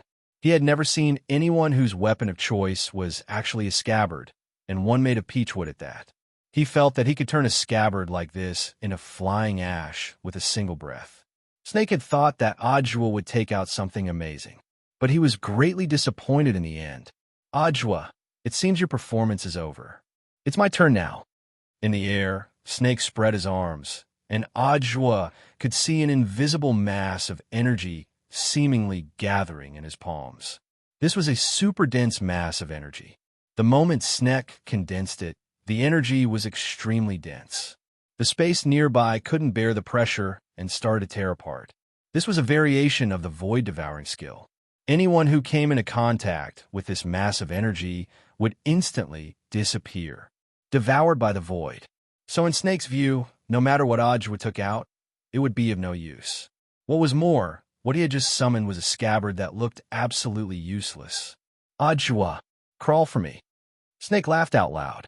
The next moment, he pushed out with both hands and actually took the initiative to stuff the void energy mass into the space fissure. Before Ajwa could react, in the blink of an eye, two energy masses surrounded him from both sides, trapping him in the middle. This was Snake's ability to use the energy mass's ability to devour space to achieve this instantaneous effect. Oh no! On the side, Kun's expression changed dramatically. No matter how fast Ajwa reacted, there was no way he could stop this kind of encirclement. In a moment of desperation, Kun sent out a wave of spirit power from his hand. He wanted to send Ajwa flying, in order to break free from the encirclement of the energy masses. But Snake's target wasn't just Ajwa. Kun, crawl for me too. He sneered and used the same trick. Another two balls of void energy that could devour everything locked on a Klian's position. In Snake's view, this was already a sure win. His mission was actually to kill Kun. Ajwa was just a buy-one-get-one free bonus. He was an important figure in Battle Sect. By killing Ajwa, he could prove that he was above the heavenly Tao, and in doing so, he could challenge the entire Battle Sect. He could wipe away the humiliation of being stabbed to death by a flying needle in front of Battle Sect's mountain gate. But in the next moment, something unexpected happened. Just as the two void energy masses were about to collide, Ajwa and Kun's positions suddenly shifted backward, and in the blink of an eye, shifted several coordinates. When the void energy masses collided, there was a loud explosion, and two huge wormholes appeared. Ajwa heaved a slight sigh of relief. At long last, he had dodged this calamity. Ever since he had noticed Snake's ability to devour space, Ajwa had been on high alert. So the instant Snake condensed the energy mass, at the same time, Ajwa was ready. He used Bai Qiao to cut off a section of space to achieve the effect of teleportation. Now, it was time for him to counterattack. Ajwa took a deep breath. In the air, he swiftly assumed the posture of throwing a javelin, and abruptly threw Bai Qiao out of his hand. This was an attack aimed directly between Snake's eyebrows. Ajwa, there's no way I'm going to fall in the same place. In the face of this attack, Snake appeared very confident and couldn't stop laughing wildly. His body had changed with this attack, and anything that got close to him would be devoured clean by the void. He even took the initiative to stick his head out to meet Bai Qiao's attack. He was going to devour the entire scabbard. Then, in the next moment, there was a splat. There was a sound. Bai Qiao turned into a stream of brown light and pierced Snake's head again. Chapter 1247. It was a familiar scene in the same way he died. Snake's eyes widened in disbelief at what was happening in front of him. Impossible. I am a great citizen of the void. Before he died, Snake used the last of his strength to say his last words. Then there was a huge explosion in the sky. The nearby space was destroyed along with it, forming a massive wormhole. This was an explosion that occurred after a hollow died, and it was extremely powerful. Any cultivator from Earth below the level of true immortal would undoubtedly die in the aftermath. Looking at this, Ajwa and Keon trembled. This was yet another discovery about the hollow. Without a physical body, a pure hollow wouldn't explode after death. But if an Earth cultivator who had been invaded by a hollow died along with it, it would cause an explosion similar to a backlash from the void. So if they wanted to kill a hollow, the safest way was to force the hollow out of the human body and then think of a way to kill it. Ajwa felt that it was necessary to report this to the front line. If the Arcane Church decided to give up, the cultivators on Earth who had already been invaded would be natural time bombs. Mr. Keon, do you have any impression of the person Snake is occupying? Ajwa took out the notebook in his suit jacket. Using the impression projection spell, he projected Snake's changed appearance onto the notebook. Ajwa was already very familiar with this impression projection spell. A person with a rich imagination could even use this technique to create a comic, and it wouldn't be a dream at all. He could go wherever he wanted to go. I never thought Snake would actually give up his human identity and become a hollow. Keon sighed endlessly. Staring at Ajwa's portrait, he made a simple deduction about Snake's situation. After his first death, he must have used some method to become a hollow. Then, he invaded this man's body. This man, I seem to have seen him somewhere before, but I'm not too familiar with him. Could he be someone from your foundation? I know most of my colleagues in the foundation, but I've never seen this person. Keon shook his head. Unless what? Unless he's one of the 7 great envoys behind the scenes of the Foundation. One of the 7 great envoys. Ajwa mused. Indeed, the possibility of this inference could not be ruled out. Even putting aside the fact that Snake had become a phantom, Ajwa and Keon had to admit that the owner of this body that Snake had found was very strong. This could be seen from the quality of his physical body. Snake was not a random target to invade. There must be a mastermind behind all of this. At this moment, the blasted wormhole in the sky was gradually shrinking. Spatial cracks have a self-repairing mechanism, but this repair is very slow. For a wormhole like this, it would take at least a day for it to completely recover. Ajwa saw that the police officers in the nearby area had already arrived on spirit swords and were holding immortal leftovers. They needed to set up a cordon here and temporarily seal off the airspace in this area. Director Joie, a team leader of the cultivation police officers, approached Ajwa and bowed respectfully in front of him. I'm in such a disguise, you can still recognize me? Ajwa was astonished. The main thing is that the criminal who self-destructed just now screamed very loudly. Hearing this, Ajwa smiled. I'm already wanted by the Straits Alliance. Aren't you going to arrest me? I wouldn't dare. The team leader shook his head. From the beginning, I felt that there was some misunderstanding, or perhaps it was a setup. Director Joie has made outstanding contributions. How could he have killed Warden Liang? Ajwa secretly breathed a sigh of relief at this team leader's words. He felt very lucky to have run into a reasonable person. If he had run into some sort of iron blockhead, there would have been no way to clean up this matter. I still need to go to the front line, so I'll have to trouble you to keep my matter a secret, brother. Ajwa patted this team leader on the shoulder. Oh, that's right, brother. What's your name? My name is Lu Liang. The team leader with the surname Lu saluted again. Ajwa nodded and cupped his fist together with Keon. Then I wish Captain Lu good luck. Good luck. Captain Lu saluted back. Because his appearance had already been exposed, Ajwa changed his appearance again before he left. This time, he was even uglier than Kushwan's previous appearance. As he left, the team leader called Lu Liang called out to Ajwa again. Director Joie, we found this. We don't know if it's something that Director Joie abandoned. Lu Liang handed over the item. It was a round pearl the size of a palm that gave off a brilliant light. Ajwa sniffed it and was surprised that it actually had Snake's scent on it. This might be the key to why Snake was able to become a hollow spirit. Keon narrowed his eyes and spoke to Adjua telepathically. Taking the pearl, Adjua once again thanked this attentive Captain Liu.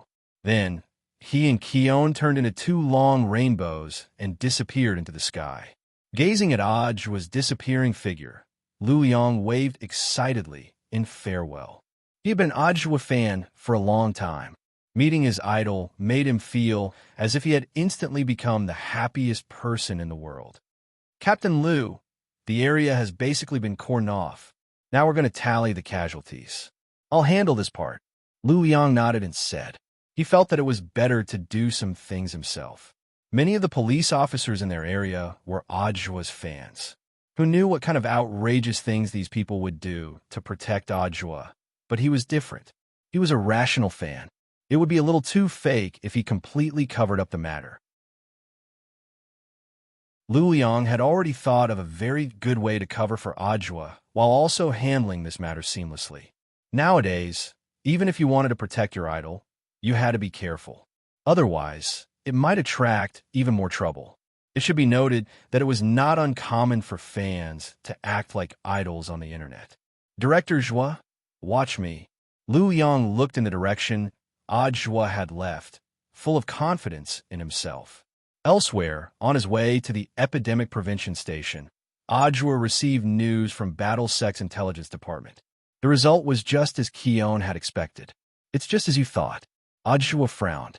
Who on earth is this person? The president of Mishio Nation's Apollo Charity Association, Apollo Deliman. And this person's true identity is the Sun emissary of the Foundation's 7 major ambassadors. It's actually him. Now, Keon finally recalled the identity of this person. He sighed. Apollo Deliman. This is a man with a strong sense of justice. The charity association he established spends a lot of money every year to help people in distress. He's indeed like the sun, radiating his own light and heat. In Keon's opinion, Deliman was a very low-key person who contributed silently, but rarely appeared in the news. Thus, Keon had always been very vague about Deliman's face, but he was especially familiar with this name. Deliman was one of his idols. He marveled at Deliman's character. It was also Deliman who had told him.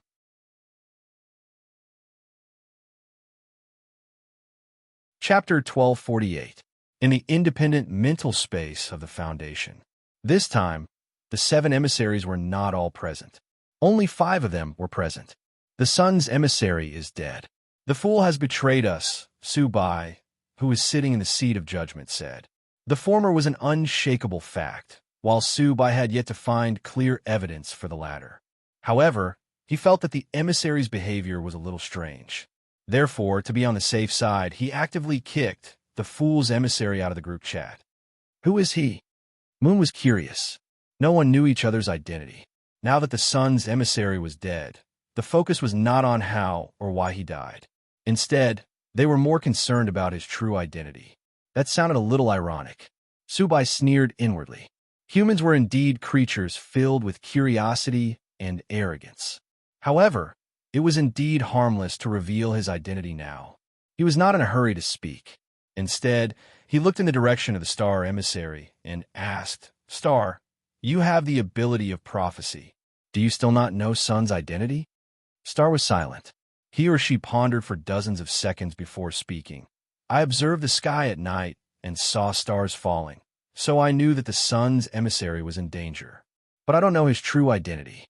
At this point, Su Bai raised an eyebrow meaningfully. He did not hide it anymore. Su Bai, the sun's emissary's true identity, is Apollo Deliman. Everyone, it's him. It was the same reaction as Kun when he heard the name. In the mental space, everyone except Su Bai was more or less surprised. Moon observed a moment of silence for the emissary. She made a praying gesture. He's a good man. We all know he's a good man, Tank said. To everyone's surprise, he changed his irritable attitude from before. Instead, he spoke in an uncharacteristically gentle tone. Although I don't agree with him, everyone can see what he and his people have done. We should avenge Sun. So now, we need to know who killed him. At this moment, Su Bai, who was sitting in the seat of judgment, knew that the meeting had finally reached its climax. He did not hesitate to announce the man who killed Sunday. With a light turn of the magic ball, a man's holographic projection immediately appeared in front of everyone. You all know this person, right? Subai's voice was calm. He and Tank had worked together to stir up the emotions of the others. It's him, Ajwa. Tank angrily pounded the table. In fact, he already knew the answer last night. But as an outstanding actor, Tank had dedicated his entire life's worth of acting skills. It could be said that his performance was thorough, meticulous, and incisive. The manic Tank's behavior surprised everyone. They never expected him to have such a gentle side to him. Deliman has always been passionate about charity. He devoted his life's efforts to helping those suffering. Tank's voice sounded a little choked up. This was a technique that he had spent the whole night honing. Anyway, in this spiritual space, everyone was a mass of black shadows, and their expressions could not be seen clearly. Therefore, he only needed to concentrate on the shaping of his voice. When Subai heard War Chariot sobbing, he sighed inwardly. He felt that Tank had the potential to become the champion of his voice in the arena. Everyone, we must do something for the sun. We can't let the corpse of this great philanthropist be left out in the cold forever in a foreign country. Tank stood up excitedly. Kill Ajwa. Avenge the sun. The moon emissary had always been very gentle, but she was easily swayed by her emotions. As a nun sent to the mortal world by God, she probably shouldn't have such a strong desire for revenge. But now, guided by Tank's emotions, she also felt pity for the dead Deliman. So very quickly, the moon emissary also expressed her opinion. This devil must be punished. God will definitely give him the punishment he deserves. Her words were very subtle, but the truth was that she was already on Tank's side. The general trend was set. This meeting was a war of condemnation for Deliman, the sun emissary. The perfect teamwork between Subai and Tank evoked the emotions of almost everyone present. This was also the first time that everyone had spoken in unison. Then, as everyone has voted, this foundation meeting has voted to crusade against Ajwa. Unanimous. Subai, who had the overall situation under his control, dropped his gavel from his seat. Everything was going according to his plan, including Snake's plan to invade the body of the sun emissary after becoming a phantom, including Snake's plan to seek revenge on Ajwa and Kjorn after fusing perfectly with the body. Of course, there was also Snake's death in battle and Ajwa picking up the void magic ball. All of this was within Subai's expectations. Now, there's only one step left before we start preparing for war. In the ancient castle, Subai tasted the red medicine soup. He wanted to borrow the hands of the other people in the foundation to kill Ajwa. After obtaining the void magic ball, Ajwa would become a phantom. At the Epidemic Prevention Center station in the western suburbs of Songhai City, like an eggshell, an enormous barrier perfectly formed an impenetrable defense line. There was only one entrance and exit to the barrier, and everyone who went in and out had to be tested. Inside the barrier was a temporary isolation hospital created using the star-shifting spell and the construction spell. It could accommodate tens of thousands of people. All the wards were independent spaces that Crispy Noodles, Dao Monarch, and Immortal Jinyuan had worked together to open up. As soon as Ajwa and Kjorn entered the command center after being tested, Salian Jinren, who had been waiting outside the building for a long time, quickly approached them. This is bad. Salian Jinren's expression was a little unsightly. Tell me what happened. Ajwa took Salian Jinren to a secret place. I just received news that Senior Immortal has been detained by the main alliance, Salian Jinren said. Ajwa frowned slightly at this news. Currently, Battle Sect was on the same side as Huagwa Water Curtain Group, and was completely on the head of state side. So it was certain that the people who had detained Grenade-throwing Senior Immortal were the second force in the main alliance. Senior Immortal won't fall for it so easily. Maybe he's thinking of a way to lure out the mastermind behind this second force. Ajwa's thoughts raced as he felt that there was something fishy behind this. Senior Immortal is right. There's no need to worry for the time being. I have something that I need Senior Immortal Toya to appraise. Saying this, Ajwa took out the magic ball that Captain Lu Liang had picked up earlier. What's this? Salyinjinren was curious. An equipment dropped after killing a phantom.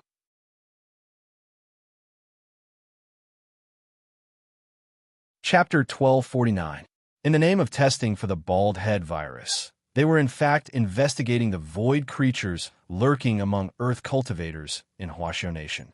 Under Ajwa and Sun Iyuan's arrangements, the operation was carried out in an orderly manner. The first front line of epidemic prevention was set up all over the country, and Songhai City currently had the highest concentration of void spirits. Wang Ling saw that the number of confirmed cases was still rising. In the afternoon, there had clearly been just over 1,200 cases, but in the evening, there was already an extra 0. On the internet, people were panicking over the new bald head virus. Wang Ling glanced at the class group and saw that Super Chan, Hero Gua, and a few others were openly discussing this matter. There weren't any teachers in this group, and it was a group set up by the students in class. I heard that we'll be attending classes at school tomorrow. I wonder if it's true. Don't be happy too early. Classes are suspended, but school isn't suspended. Old Pan will definitely give us a lot of homework. AI, it's better if teacher stays at home now. Masks are already out of stock. You can't even buy them. There are also some people who are secretly raising the price. Shameless. It's fine if it's 1 or 2 yuan more expensive, but it's too outrageous. There are bound to be complaints. After all, the emergence of the bald virus had disrupted everyone's normal rhythm of life. It was indeed very comfortable for Wang Ling to stay at home. But this wasn't the peaceful life he wanted. So Wang Ling had already intervened. He hoped that this matter would pass as soon as possible. Based on the population of Songhai City, Book of Sage Immortal conservatively estimated that there were already no less than 100,000 void spirits lurking in Songhai City. The reason why these void spirits hiding in the dark had yet to riot was very simple. They were looking for a son of the void. Wang Ling didn't know what conditions one had to meet to become a son of the void. But right now, this was the source of all the void spirits' stability. As long as a son of the void wasn't discovered, these void creatures wouldn't cause too much of a ruckus. Can you calculate a son of the void? Wang Ling gazed at the tablet on the table. So far, they had collected the data of 2 void creatures. One was the one Wang Ying had killed in Wang Ling's mental space. The other was the one Ajwa and Bai Qiao had killed together. Bai Qiao had already shared that memory with Jinka, so that Wang Ling could use Book of Sage Immortal to perform the data calculations. However, it was clear that the data of the 2 void creatures was still a bit too much for Book of Sage Immortal. My lord, I can only try my best. This is my first time learning about the creatures at the Gate of the Void, so I don't know much. Okay, Wang Ling wanted a laugh in his heart. To be honest, he rarely saw Book of Sage Immortal being defeated. Among all the spiritual monsters that he had enlightened, only this iPad felt that it was intelligent. It often thought itself to be smart and even made decisions for him on its own. Thus, Wang Ling had long planned to send Book of Sage Immortal away. If it hadn't been for the invasion of the Void this time, he would probably have sent it away by express delivery long ago. This time, the Book of Sage Immortal took a longer time to search. During this period, he also did a lot of other things. He did a set of 3-5 exercises. After he finished looking at the person he was chasing, he cast his monthly recommendation vote. He used the small amount of pocket money that Father Wang had embezzled to donate to a trustworthy charity. My lord, I basically finished searching.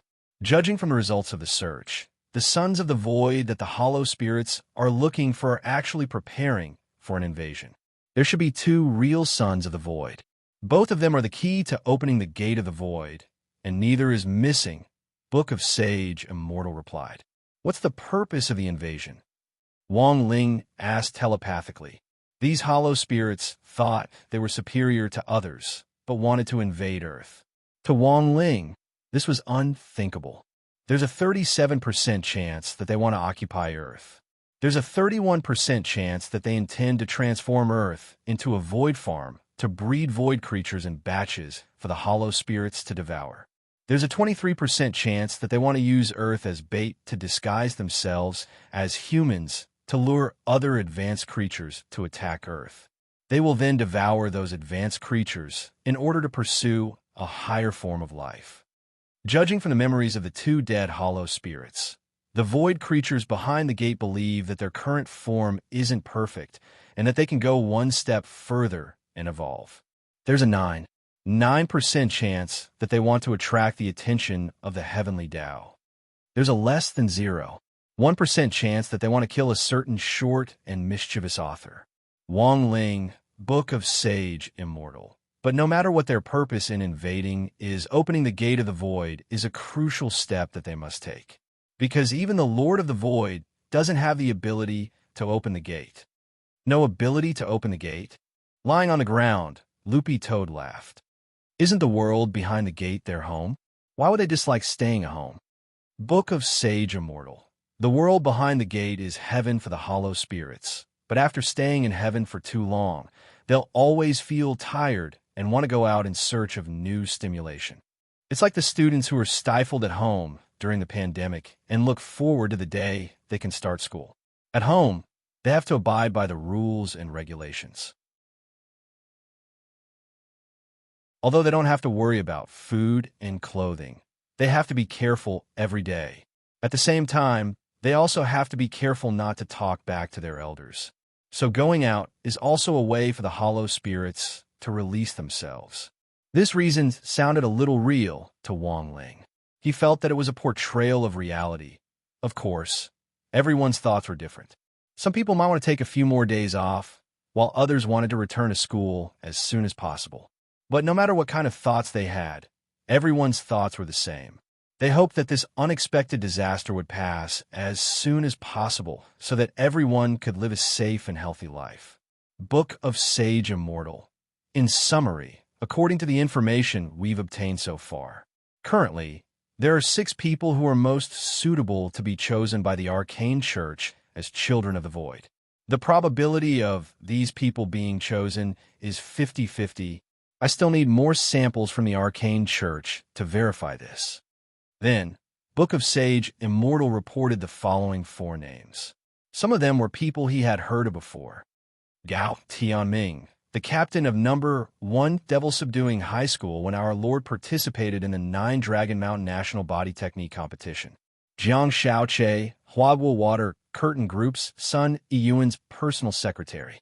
Xiang Haitao, General Manager of Songhai City's Xiang Family Waste Recycling Technology Company Limited, Xiang Haihua's eldest son, and has a long-term partnership with Sun Yiyuan. Jiang, a freshman from the Divine Sword Academy, and also the team leader of the 9 Dragon Mountain Tournament.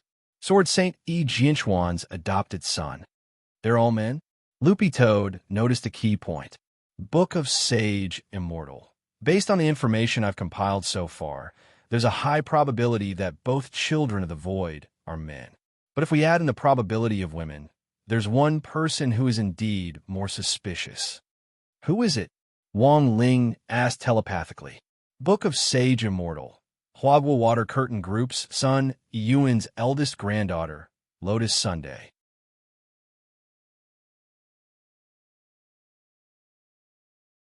Chapter 1250. Book of Sage Immortal's words actually reminded him of something.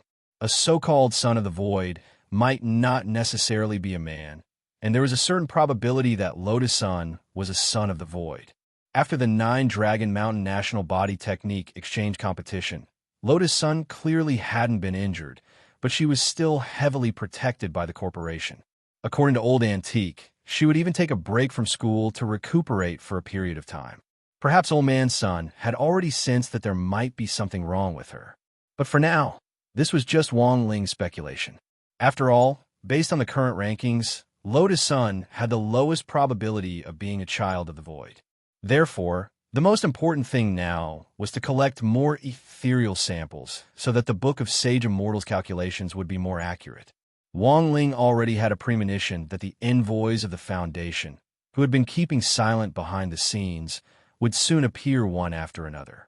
After entering the spiritual space the last time, he had left a wisp of divine intent on each of the Foundation's envoys. Sure enough, as Wang Ling had expected, Su Bai was already suspecting him. Therefore, in the latest meeting, the emissary of the fool was eliminated. Their next step in their revenge was to target Ajwa. At that moment, he looked at the peachwood sword next to his pillow. Although Bai Qiao was already in Ajwa's hands, Wang Ling felt that it would be safer to also send Jinka to Ajwa just in case.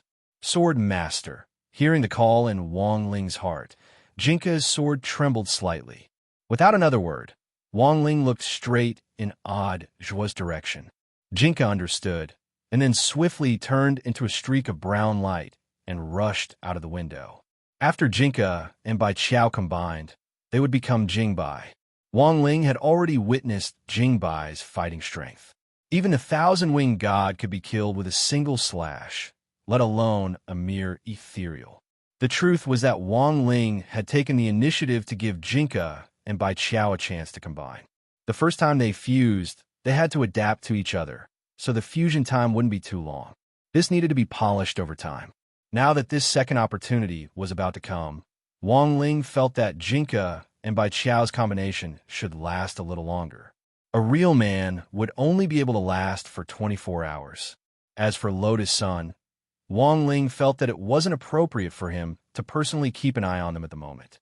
After all, Su Bai's ultimate target was still him. Between them, there was bound to be a battle of a slap. If you want to keep an eye on Lotus Sun, Su Bai would definitely be led there. At that time, everyone in the vicinity would suffer. At that moment, Wang Ling turned his gaze to Loopy Toad. Loopy Toad got up and yawned. Got it, I'll keep an eye on it. Loopy Toad had to help. The main reason was that he felt that Wang Ling had indeed been very tired recently. His little master still had to deal with exams and homework, and he also had to worry about the people and fight against the aliens over there. It was really not easy.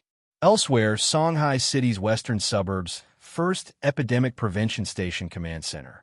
While Ajwa was waiting for Immortal Toya's test ball results, he also received the first list from Wang Ling. There were only 4 people on the list, because he had already sent Loopy Toad to keep an eye on Lotus Sunday. Thus, it would be better for Ajwa to be fully in charge of the remaining 4 people, and it would be better to deploy personnel to keep an eye on them. As expected of Shifu, he was actually able to determine the approximate range of the Sons of the Void so quickly. Looking at the list, Ajwa sighed in his heart. Gao Tianming, Jiang Shaoche, Xiang Haitao, Yi Jiang. Next to him, Kun recited the 4 names on the list with a deep frown. This Yi Jiang sounds a little familiar, as if I've heard of him somewhere before. This is the adopted son of Blade Master General Yi Jianchuan. How does Mr. Kun know him? Ajwa's words were actually a test for Kion. He had already learned from Wang Ling about the relationship between Yi Jiang and the War Throne ambassador behind the Foundation, Toydre. Ajwa wanted to test whether Kun knew anything about this. Kun's brow furrowed tightly.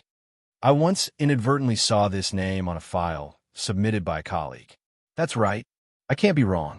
I remember that Toydre, the old CEO of a multinational spirit sword manufacturing group, once commissioned our foundation to investigate this person called Yi Jiang. Hearing this, Ajwa was stunned. He secretly marveled at the boldness of this War Throne ambassador. He was clearly a Foundation's ambassador, but had taken the initiative to reveal his true identity and instead commissioned the Foundation to investigate his illegitimate son. What a good plan. Ajwa couldn't help laughing in his heart. The identities of the 7 ambassadors of the Foundation were all confidential. By doing this, the War Throne ambassador could in fact play a confusing card to conceal his identity. But Toydre had clearly miscalculated. He would never have thought that almost everything that happened on this earth couldn't escape the eyes of his Shifu, Wang Ling's enlightened iPad. I'm very happy that Mr. Kun isn't hiding anything from me, so I've also decided to tell Mr. Kun something. At that moment, Ajwa looked at Kun and said, Actually, this Toydre is the War Throne ambassador behind the Foundation. Kun was greatly alarmed by this news. The War Throne ambassador was actually Toydre? More than once, they had speculated that someone inside Huaxiao National Union might be secretly colluding with the Foundation. if Toy Dre was the war-throne ambassador, and there was a connection between him and Yi Jiang. And Yi Jiang himself was General Yi's adopted son. Looking at all the evidence so far, General Yi's suspicions were very high. He's a blade master. Kun found it a little hard to believe. Even as an outsider, he felt that all this was inconceivable. I know. Ajwa nodded. This was a person who had once made great contributions to Huaxiao Nation. He had outstanding merits and was loyal, and there was almost no possibility that he would betray the Union. However, a large number of facts showed that General Yi was indeed very suspicious. We only follow the evidence and facts. At that moment, Ajwa sighed emotionally. I'm also a fan of His Excellency Blade Master. I don't believe he would do something like that. But Mr. Kun, have you ever thought that there might be another possibility? When Ajwa said this, Kun was suddenly enlightened, and his blue eyes widened in astonishment. You mean, I suspect that Blade Master might have already been invaded by the Void. Ajwa frowned deeply. This was the only reasonable explanation he could think of at the moment. But if that was the case, the situation would become very troublesome. Given General Yi's own battle strength, coupled with the power of the hollow spirit in his body, he might be even more astonishing than snakes. The key was the way they had handled General Yi. Given Blade Master's realm, the hollow spirit that had invaded his body wouldn't be as easily shaken as it had been with Teacher Liu from number 60 high school. Given that he wasn't completely confident that he could force the hollow spirit out of his body, Ajwa could only think of one way, and that was kill Blade Master.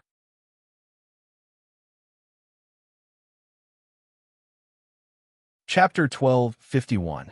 Killing the Sword Saint was a decision made out of desperation, but whether or not he had the courage to carry it out was another matter. This was a matter of great importance, and Ajwa didn't dare act rashly. Furthermore, Senior Immortal from the Union had been detained, so the second wave of power in the Union was represented by Blade Master. Given Senior Immortal's strength, it was impossible for him not to have sensed General Yi's abnormality. It was likely that they were still in the middle of negotiating. At this point, the situation gradually became clear, and Ajwa now began to understand why the head of state had chosen Huagua Water Curtain Group. The fact that one of the 10 generals had been invaded by the Void was a serious matter of utmost secrecy.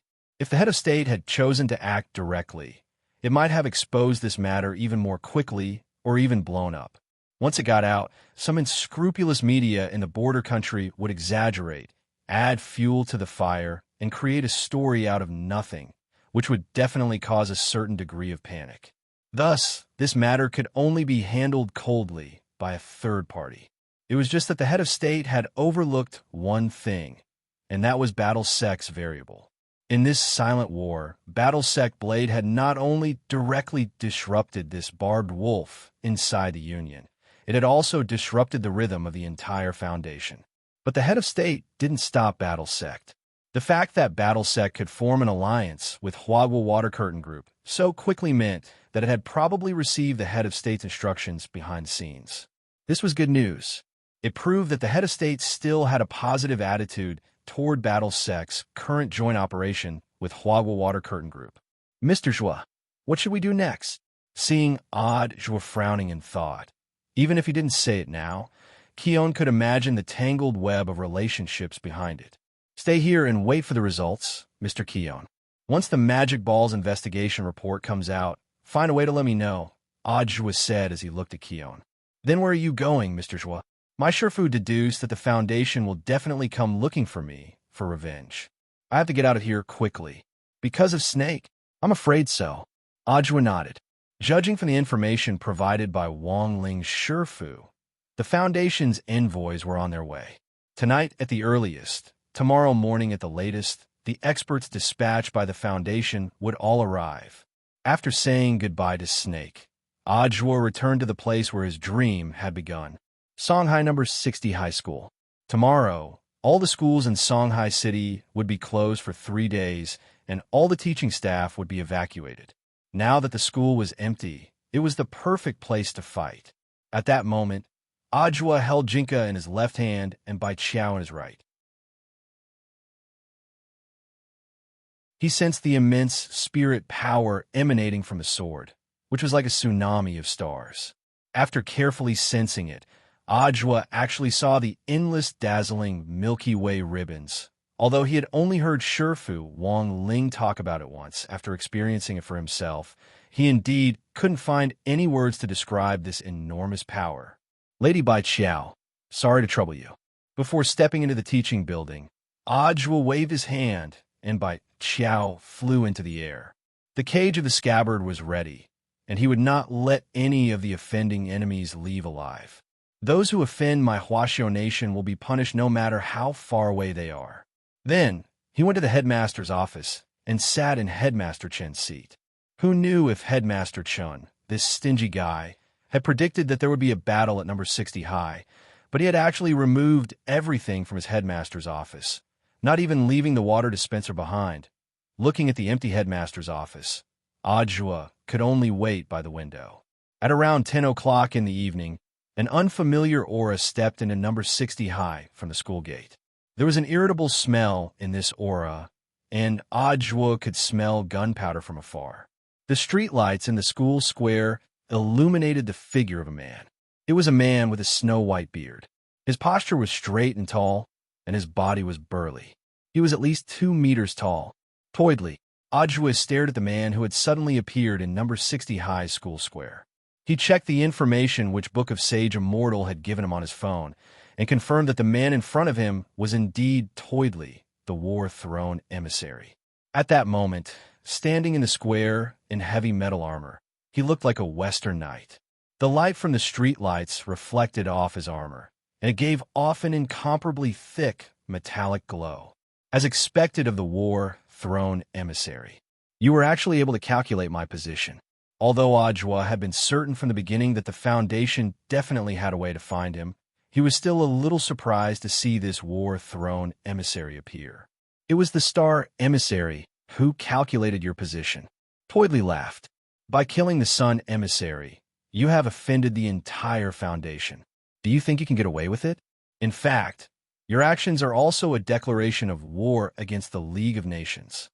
Apollo was a good man, and indeed didn't deserve such a fate. Ajwa stared at Toidly and sighed. It looks like you don't know what on earth happened to Apollo. Toidly shook his head and had no intention of listening to Ajwa's explanation. I've long heard of your reputation, but it turns out that you're not far from what I imagined. Not only is your realm low, you're only at the Golden Core stage, and you have a glib tongue that makes people laugh.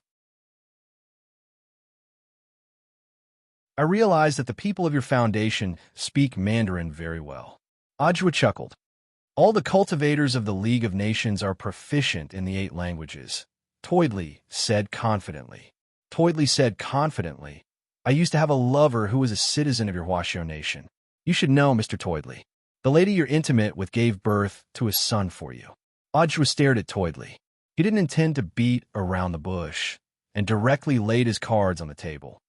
You even investigated this foreign, illegitimate child. What does that have to do with you? Toidly snorted.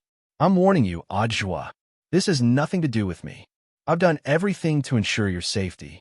It's that scheming woman who wanted to cling to me. That's why this accident happened. That's right. It must have been that woman who poked a hole in my little umbrella. She was the one who seduced me. Ajwa's face gradually turned gloomy at these words. Do you know, Mr. Chariot? What I hate the most in life is people like you who shirk responsibility and don't take responsibility. Ajwa raised Jinka and pointed the tip of the sword at Toidly. You are indeed my senior in cultivation, but whether or not a person can shoulder the responsibility has nothing to do with age. Do you think you can kill me with a wooden sword? Toidly sneered. Wrong. I'm not going to kill you. Odd. Shwa shook his head. I'm going to completely destroy you, soul and body.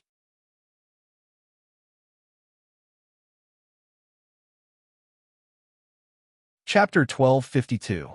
Even if Toidly said he looked down on Ajwa, but in reality, from his furrowed brows, it could be seen that he did not take this battle lightly. Apollo Lied Man, the Sun Messenger, had died at Ajwa's hands.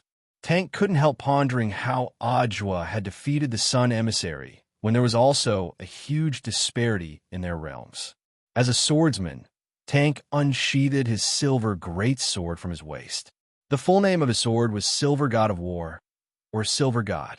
Tank's expression was unperturbed. After his experience fighting the hollow spirits, he could now tell whether a person had been infected by the hollow spirits from their aura. Of course, this method might not be completely accurate.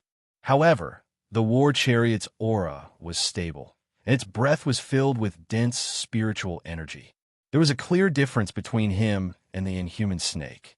Thus, the chances of the war chariot being infiltrated by the hollow were very low, but Ajwa still felt a little uneasy. He stared at the greatsword in Tank's hand that emanated thick silver radiance and frowned slightly, instinctively sensing that something was not right. Your sword. Ajwa felt that there was something wrong with this silver greatsword, but he couldn't put his finger on it. Anyone could talk big. Today, you will die for sure. The star emissary calculated that I have a 95% chance of winning this battle.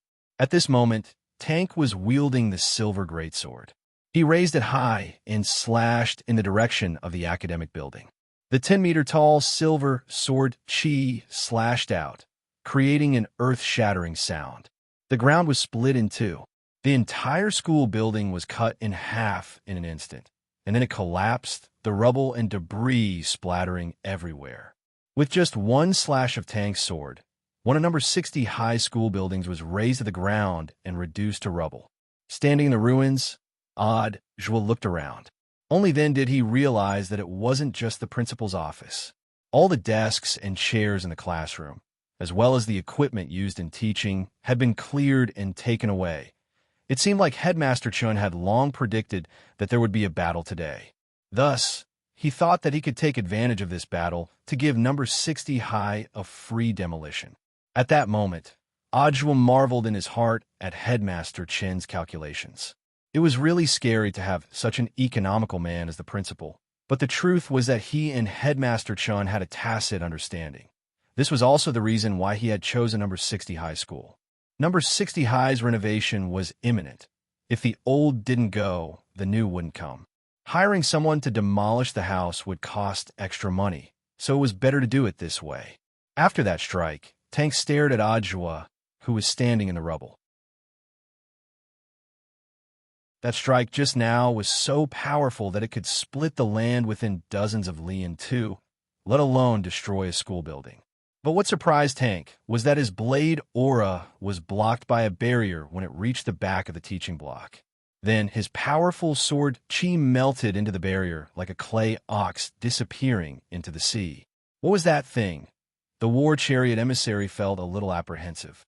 After seeing the silver greatsword's astonishing destructive power, Ajwa was glad that his plan to have Senior Bai Chiao turn into a sword sheath cage to surround number 60 High School had been correct. This cage could only be entered but not exited. Moreover, it could block all the energy, preventing their battle from spreading to other places. As expected of a foundation under the Alliance, any random emissary has the battle strength of a true immortal.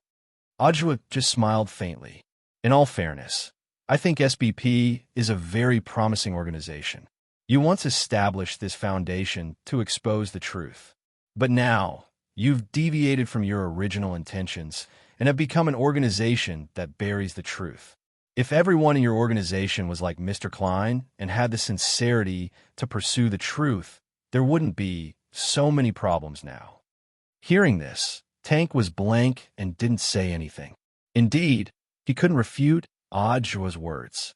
But in this world, people would die for wealth, just as birds would die for food. Who could be completely virtuous?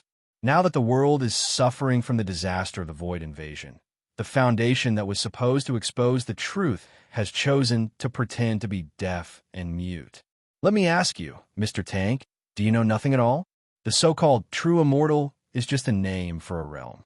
You call yourselves immortals, but you may not have the strength of an immortal.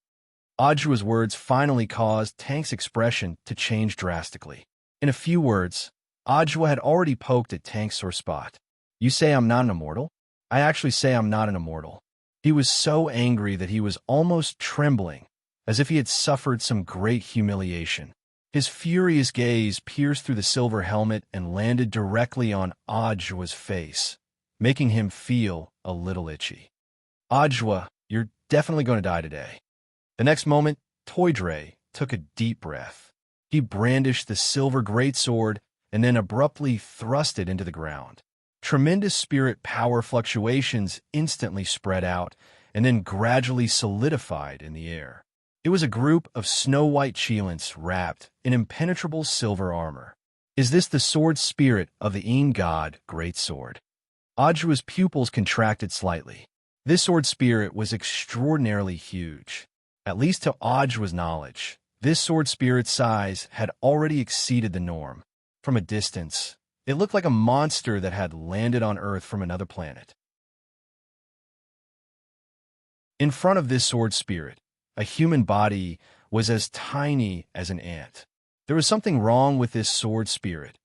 Ajwa frowned deeply as he looked at this snow Cheelan, which was hundreds of feet tall. He could even sense that the oppressive aura emanating from this sword spirit was already greater than that of Toydre himself. Very quickly, Ajwa figured out what on earth was going on. You made your sword spirit accept the void. There was no mistaking it. He could sense from this snow Cheelan the same way that Snake did, that had been invaded by a hollow spirit. At that moment, the snow Cheelan had been summoned as a sword spirit, and rather than roar, it was more like wailing. Although Ajwa didn't know what method the Foundation had used to actually control a hollow spirit and a sword spirit to merge, he could hear that as a sword spirit, the snow Cheelan was instinctively resisting a hollow spirit. The hollow spirit's invasion was devouring the snow Cheelan's will, and it was feeling pain. Have you finally realized, Ajwa? Toydre laughed wildly. At first, I wasn't going to use this trump card because the fusion between my sword spirit and the hollow spirit isn't perfect. It's very easy for it to go berserk. But now I've thought it through. This isn't my land, so why should I be so polite? Hearing this, Ajwa's face was expressionless. Everything was just as he had thought. Not only did the Foundation have a lot of information on the hollow spirit, it now looked like they even had secret experiments on them. They had actually turned around and used the hollow spirit to merge it with a weapon spirit, thereby multiplying the power of a magic weapon by tens of thousands of times. Feeling the sword spirit monster which he had created with his own hands, Toydre stared at Ajwa and smiled sinisterly. To tell you the truth, when I saw my sword spirit grow because of the hollow spirit's power, even I was a little tempted. Do you know why I investigated Ejiang?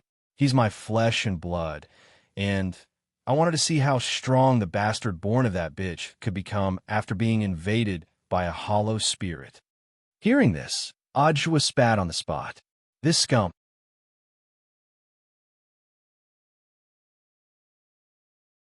Chapter 1253. On a high-rise building dozens of meters away from number 60 High's battlefield, a beautiful and dignified nun with a veil gazed at the battle in front of her. She had been brought here 3 minutes after Tank had arrived. She had wanted to directly go in and declare war on Ajwa. But the battle between Tank and Ajwa had already begun. Thus, Moon decided to stay on the side and watch, and collect information on Ajwa in passing. At that moment, a young man's voice rang out from behind Moon. Mother Teresa, you really are the Moon emissary. Mother Teresa wanted to turn around, but the voice stopped her. Don't turn around. I don't want anyone to know what I look like, said the young man. Judging from this sexy and magnetic voice, this was probably a good-looking young man. Teresa obeyed and didn't turn her head. She smiled slightly. Let me guess, your star. Only you can calculate who I am. Smart woman, said the voice behind her. At that moment, the star emissary was hiding in the shadows. He was the third person to arrive. After calculating Moon's position, he had come here of his own accord to watch the battle with Moon. Moon, Tank said that you gave him a 95% chance of winning. Star, that's right.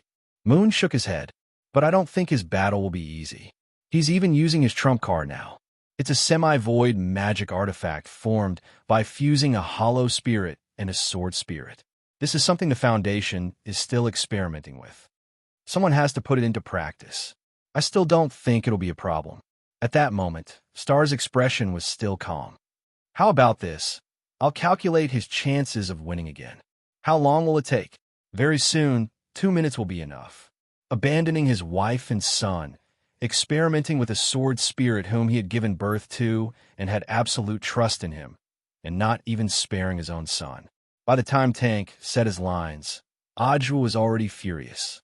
He was trying hard to suppress his anger. He couldn't let his emotions affect the battle at hand. For scum like Tank, killing him with one sword strike would be letting him off too easily. Moreover, Ajwa was still thinking about how to save Silver God. Although the Snow Kirin had obtained unparalleled power due to the invasion of the Void creatures, it was also suffering a great deal of pain. Right now, the Snow Chilin was like a balloon that was already at its limit. It could explode at any time.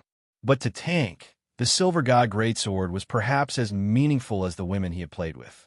Even if it was broken, it was just a matter of replacing it. Open the gate. At that moment, Ajwa exhaled slightly. In the morning, he had already used the spiritual energy of 6 reservoirs to increase his level. And now, he was playing the same trick again. Raising his cultivation level was also to increase the strength of his physical body. This was to ensure that his physical body would not be affected by the huge impact and collapse in the next attack. It's actually the Heaven's Path divine art. An excited smile appeared on War Chariot's face.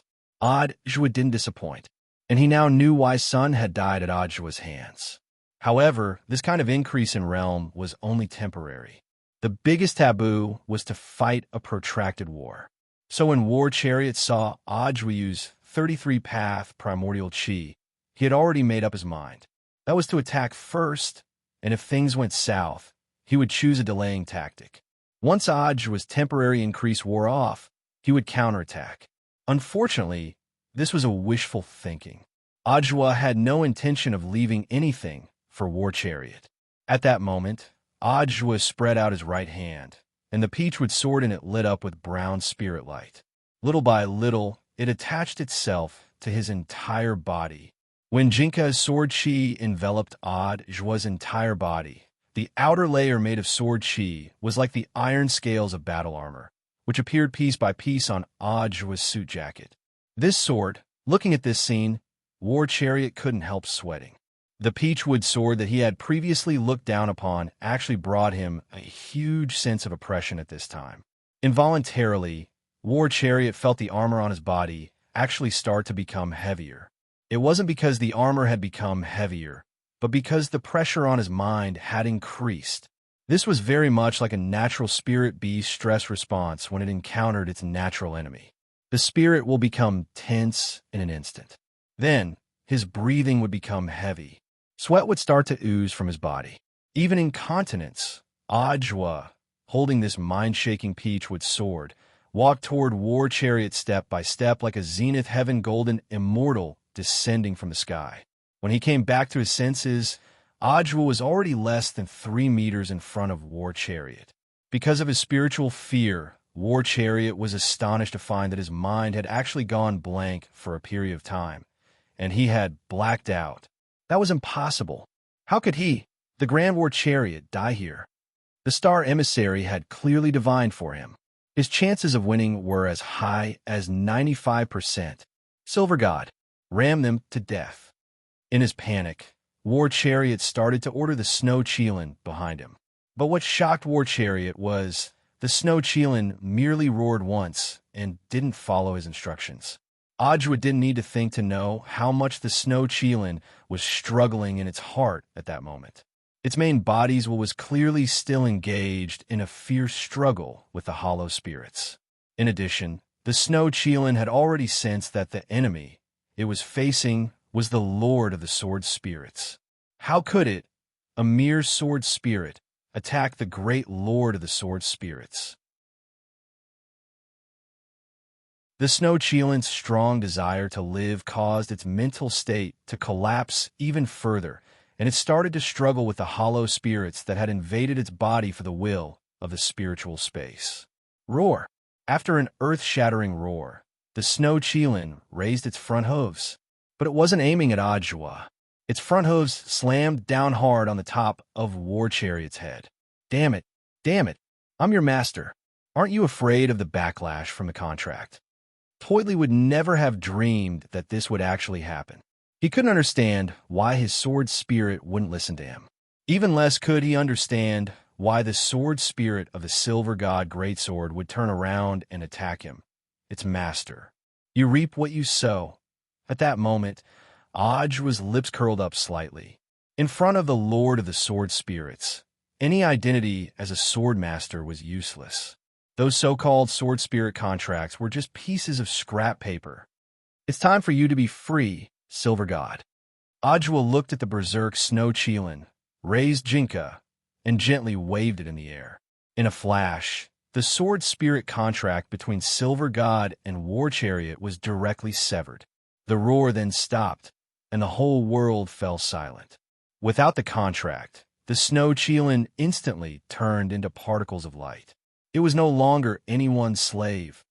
Instead, it returned to being the spirit of all living things, and waited for a new master who was worthy of its wholehearted trust to appear.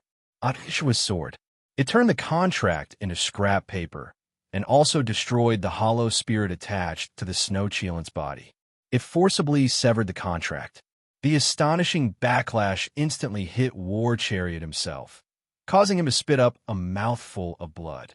At that moment, War Chariot was in a terrible state. After being trampled by the snow cheelin, half of his body had sunk into the ground, and now he had suffered internal injuries from the backlash. The outcome of the battle was already very clear. Ojwa sneered. Looking at War Chariot's battered and exhausted appearance, he still didn't feel the slightest bit of pity in his heart. He slashed out with sword chi. He only used a tiny bit of Jinka's strength. That indestructible sword chi completely disintegrated War Chariot's armor on the spot. This layer of armor is your shame. Now, I've even torn off your underwear. Ojwa stared at War Chariot, who was lying on the ground with fear in his eyes, and said lightly, "By the way, I'll also sever your spirit root with this sword." The whole process took less than 2 minutes, and the battle was already over. On the other side of the tall building, the star emissary cried out in alarm, "Impossible! What the hell is this?" He was frightened by the huge variable in his deduction. What did you calculate? The moon emissary was also amazed at that moment. She had seen Ojwa end the battle with just 2 sword strikes. The star emissary also spat up a mouthful of blood at that moment. I saw the peachwood sword in Ojwa's hand, and its scabbard. He had seen Ojwa enter number 60 high with Jinka in his left hand and the white scabbard in his right. He had just taken a peek at it. In the blink of an eye, his spirit had suffered a terrible backlash, and he had been directly blinded in one eye. A peachwood sword and a scabbard? What on earth are you talking about? These 2 things turned the situation around greatly and increased Ojwa's chances of winning. The star emissary simply didn't dare believe the data he had calculated. A 200 quadrillion% chance of winning. This was simply holding a father in his left hand and a mother in his right. What the hell, a plant?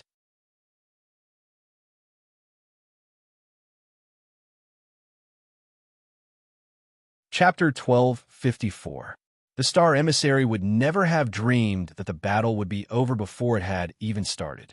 Mother Teresa was an honest person. She had in fact already heard the sound of Star vomiting blood. But remembering that Star had told her before not to look back, she stayed where she was and didn't move. "Star, are you all right?" To be honest, she was very nervous. As one of the Foundation's emissaries, she had watched helplessly as an emissary was seriously injured before he had even officially joined the battlefield. This was a very complicated feeling for Teresa. Was this Ojwa monster? "If you need my help, just ask. I have some healing methods," Teresa said.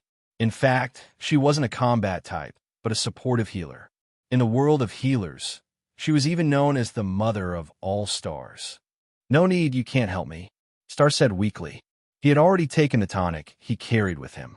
But at most, this medicine could only help him recover from his internal injuries. The damage to his vision was probably already irreversible. He had directly lost his sight in his right eye.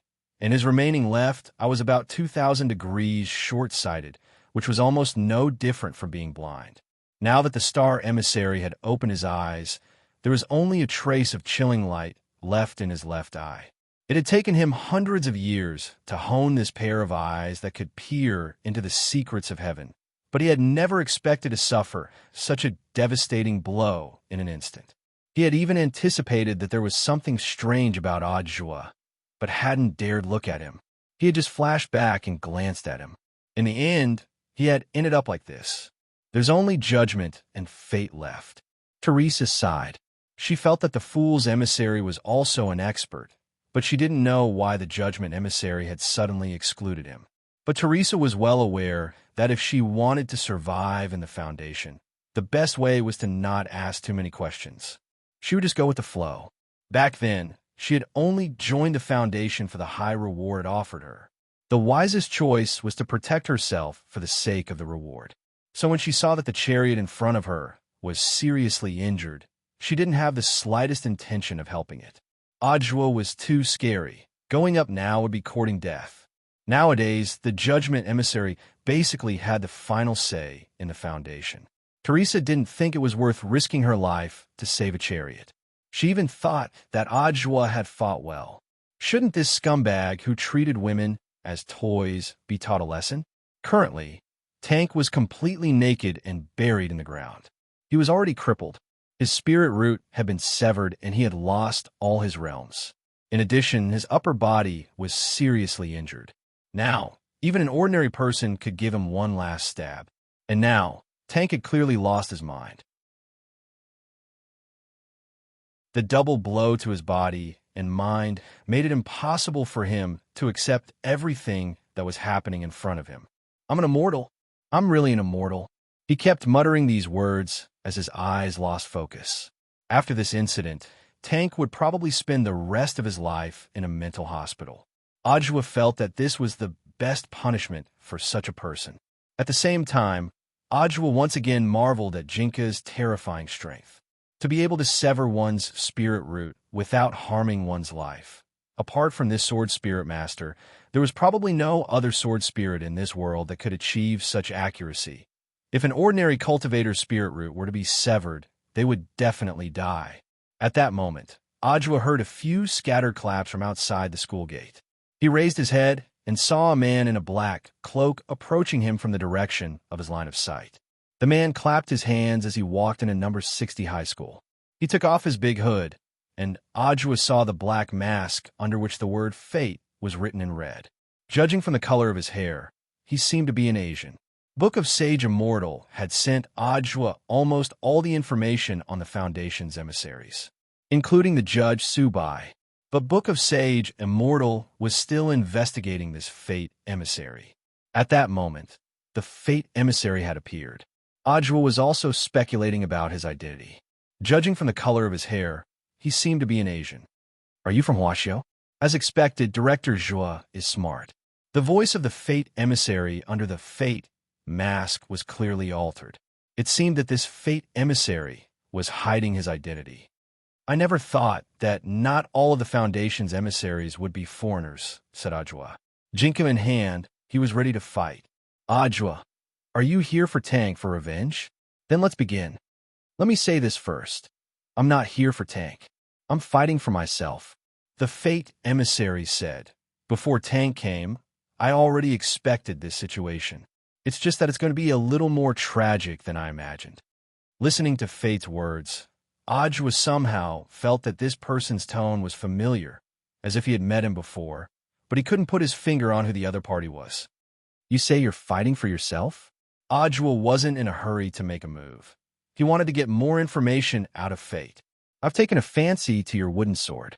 If you give it to me, not only will you avoid a fight, you'll also be able to save your own life. Wearing the Fate mask, he said this very calmly. Unlike Tank and Snake's boundless conceit, it was as if victory was truly in his grasp. Snake and Tank both died at my hands. Are you confident that you can beat me? Adjua looked at him.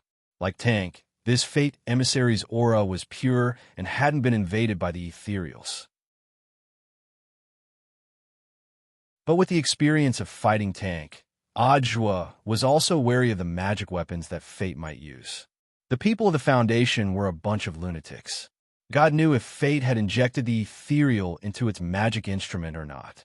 Don't worry, I'm not like a despicable person like Tank. I'm truly capable. The fate emissary stepped forward at that moment. He then took out his weapon, which was an emerald green bamboo. The bamboo had been shaved to a very sharp point, like a blade.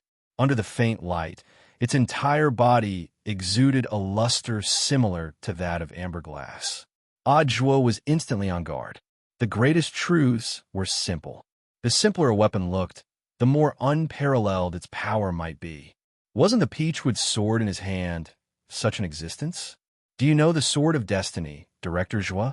At that moment, the fate emissary raised his head and looked at Ajwa. I have a feeling that the Sword of Destiny in my hand might come from the same place as the Peachwood sword in your hand. As soon as he said this, he vanished into thin air. In a flash, he appeared behind Ajwa in the blink of an eye. You're slow to react, Director Joie, but it's also fate that you were stabbed by me. As soon as he said this, the bamboo sword instantly pierced through the sword chi, wrapping Ajwa's body, and stabbed him in the kidney. Ajwa felt as if a foreign object had invaded him from behind, and blood dripped down the tip of the bamboo. It actually pierced through Lord Jinka's sword chi. Shocked, Ajwa clenched his teeth and pulled his body out of her. No, not pierced, but ignored. At that moment, Jinka's voice rang out inside Ajwa's body. Ignored sword chi? What on earth is this? Hearing Jinka's words, Ajwa was even more astonished. Jinka's voice was calm. It's fine. When Bai Qiao and I combine, we can beat it. Will they finally go to combine? Ajwa nodded. Enduring the pain of his kidney being pierced, he sheathed the Peachwood sword.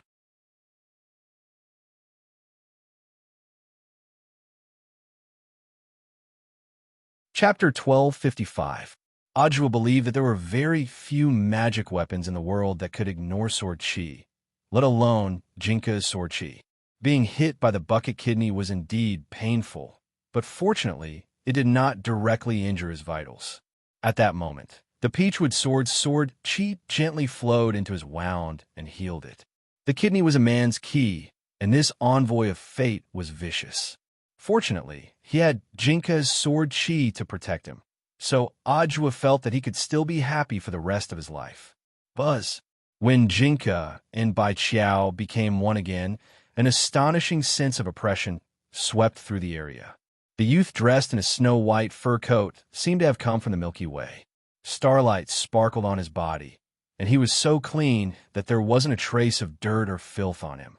He was like a king who had arrived on the stage, insufferably arrogant.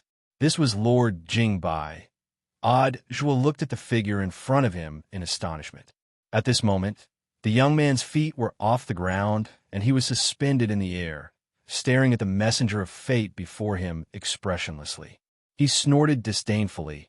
Trash like this is not worthy to see this king's lineup. I didn't expect that I would force you out in the end. To his surprise, this envoy of fate seemed to know Jingbai's identity. The moment he saw Jingbai appear, the pressure was clearly on fate's side, but for some reason, Ajwa felt that this envoy of fate seemed a little excited. Boom! The next moment, Destiny's aura suddenly surged. It was as if a fountain of energy had erupted from his body like a volcano. Ajwa was surprised.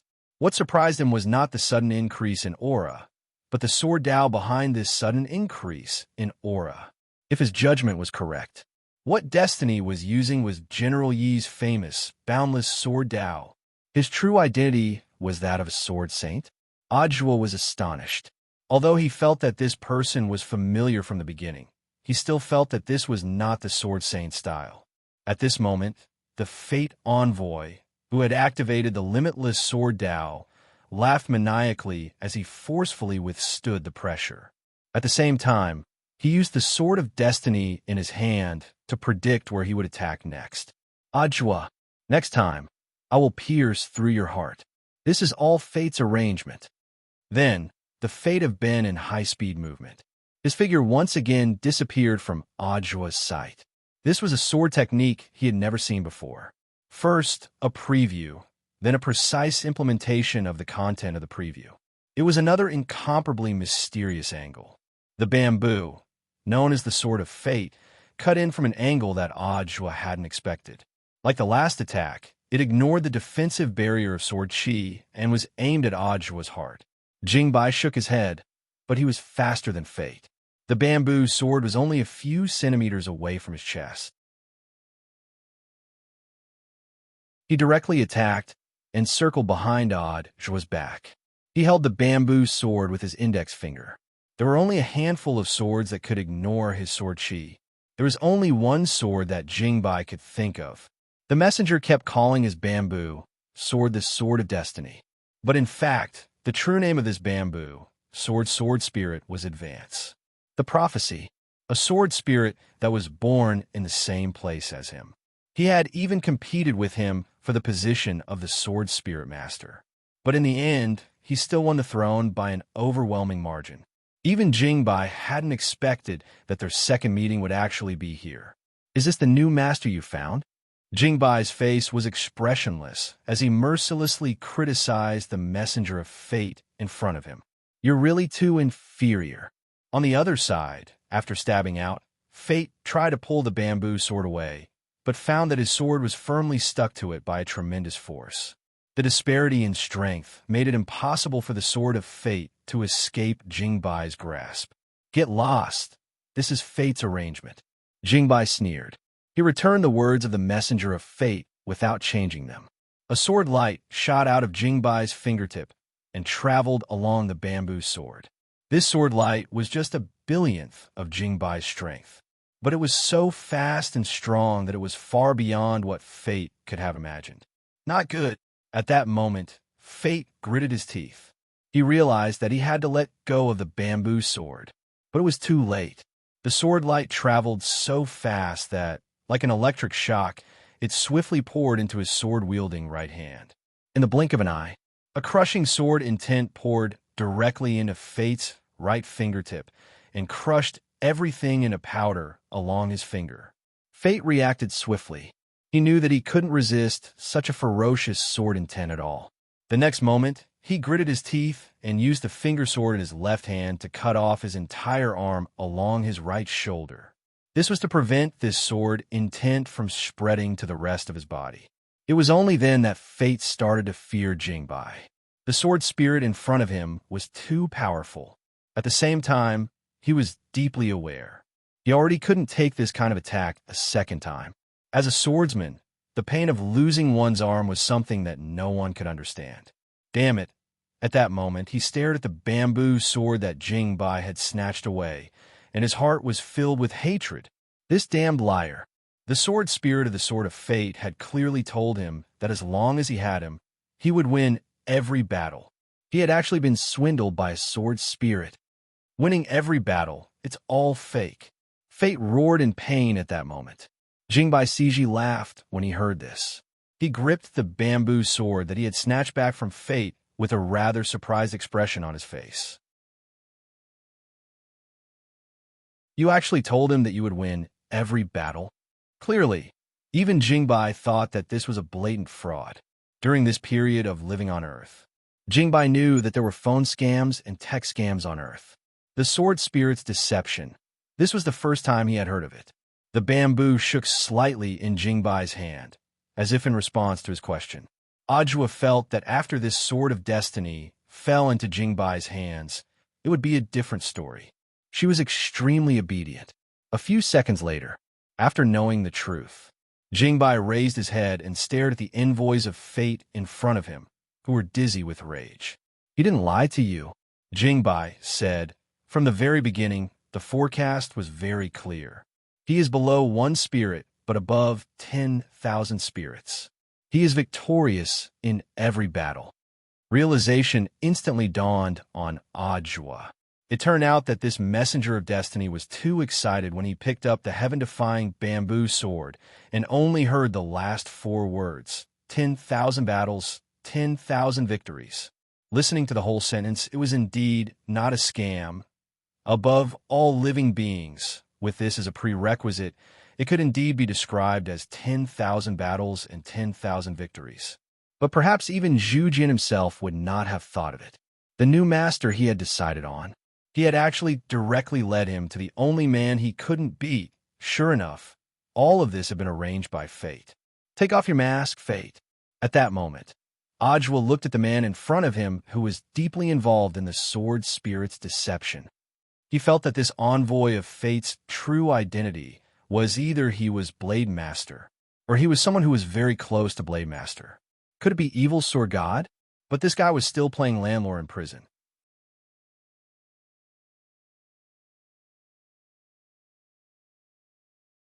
Chapter 1256. Ajwa actually always had his own answer to this envoy of fate speculations. The number of people in this world who understood the limitless sword way was very limited, and the number of people who understood the sword way and could use it skillfully could be counted on one hand. Judging from the proficiency of the emissary of fate, his understanding of limitless sword Tao had already reached the acme of perfection. Apart from Blade Master, he really couldn't think of anyone else who was so proficient in this technique. Although Yi Jiang had displayed this sword principle in the National Body Technique competition. However, there was still a gap between a beginner and a well-practiced one. So, after ruling out the possibility that the envoy of fate was Yi Jiang, Ajwa could currently only think of one person. Jingbai folded his arms and blew lightly. Bang! There was a bang. The fate emissary's face immediately cracked and turned into fine powder. After seeing the other party's face clearly, Ajwa took a deep breath. It's really you. These 4 short words already proved that Ajwa's idea was completely correct. Sort of mortal Fan Rue. Back then, the man who was said to be dead, but left behind a bunch of mysteries. In reality, the battle sect had also obtained some evidence to prove that the Sword Immortal was not dead. At that time, Ajwa had come to a basic conclusion. Back then, Sword Immortal Fan Rue put on a great show to help his disciple overcome his mental demons. For many years, the only person in the know, Evil Sword God Senior Brother Yi Jianchuan, had been keeping this secret. After that, Sword Immortal Fan Rue completely vanished without a trace. He was like a cloud of smoke that evaporated from the world, disappearing without a trace. The last time he had seen Sword Immortal Fan Rue was in a book called Cultivation, Sword Dao History. He saw the black and white photo of Sword Immortal Fan Rue recorded in the history books. Who would have thought that after so many years, he would actually see him in person, and under such circumstances at that? I never thought that after disappearing for so many years, you would actually join the Foundation. Ajwa sighed with emotion. He saw Sword Immortal Fan Rue in a sorry state. He really couldn't figure out why an immortal Sword Immortal who had nurtured a sword sage would choose to join the Foundation, to help the wicked and do those despicable things. Ajwa had many questions. He even wanted to curse out loud, but he opened his mouth and said nothing in the end. He recalled what Fan Rue had said to him before the battle. He's fighting for himself. Then the real purpose of him joining the Foundation seemed a bit thought-provoking. I have my own difficulties. You won't understand. Fan Rue stood up. His entire right arm had been cut off, and the ground was covered in blood. The gurgling blood had already gathered at his feet and formed a pool of blood. The amount of blood was extremely shocking. I only beg of you to return that bamboo to me so that I can complete my final attack, Fan Rue said. Do you know what this means? I will die. Sword Immortal Fan Rue said with a smile. I predicted this battle several hundred years ago. For that, I must join the Foundation. It's just that I didn't expect the owner of the world's #1 sword to be you. Then you're mistaken. I don't have the ability to become his master. Ajwa smiled bitterly and gave Jingbai a look.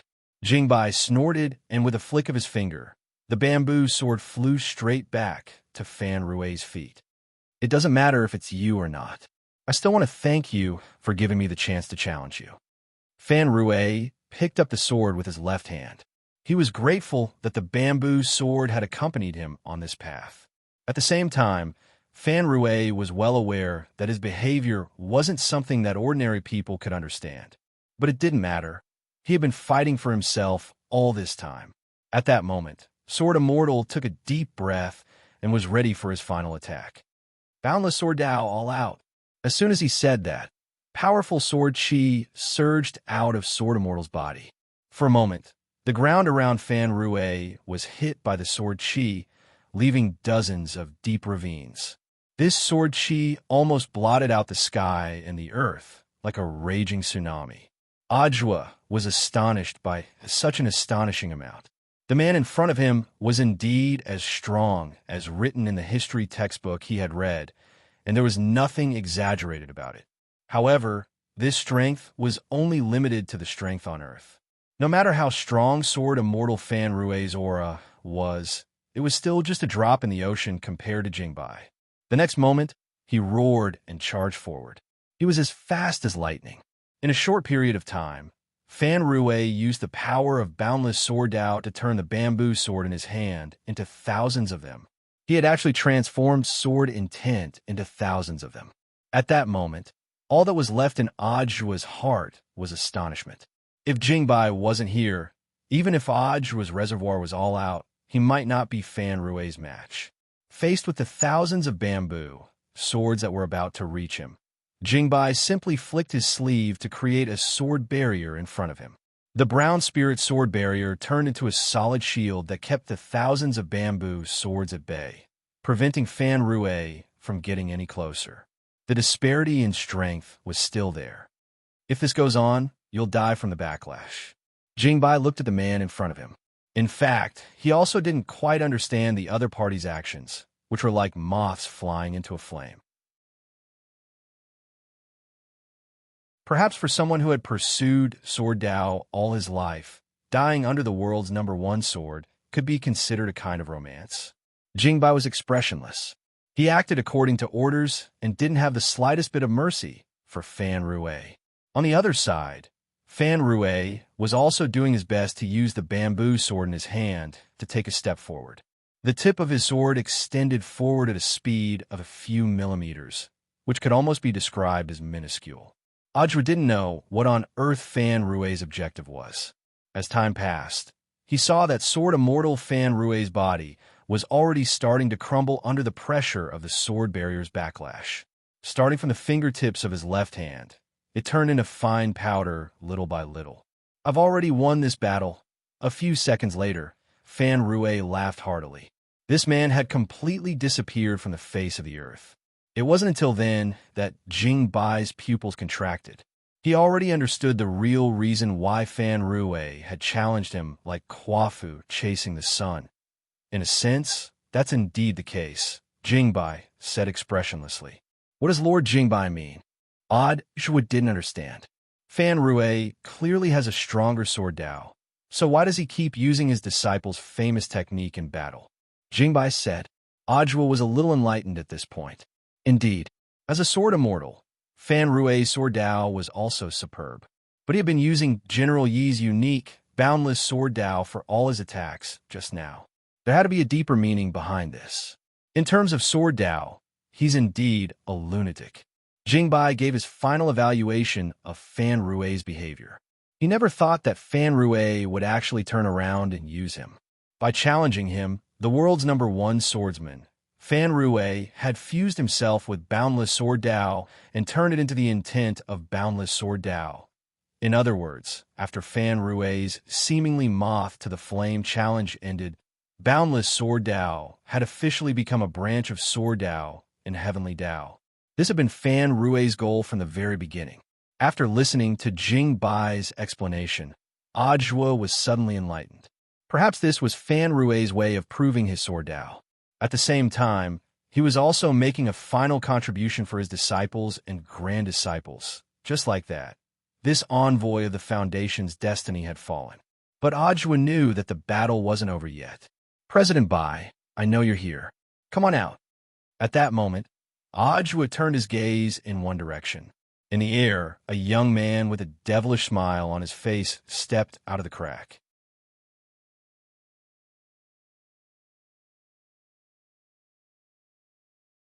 Chapter 12:57. In some sense, Ajwa felt that President Bai was his Shifu's lifelong enemy. But this lifelong enemy was more miserable. Almost all of his life had been slapped to death with just a few slaps. Ajwa didn't know how many blows President Bai had appeared in front of him at that moment. He didn't know how many blows his Shifu could take. Ajwa stared at the young man who had come back to life in front of him. He was dressed in a black noble robe with a red moon pattern and a pure black belt wrapped tightly around his slender waist, making him look tall and straight.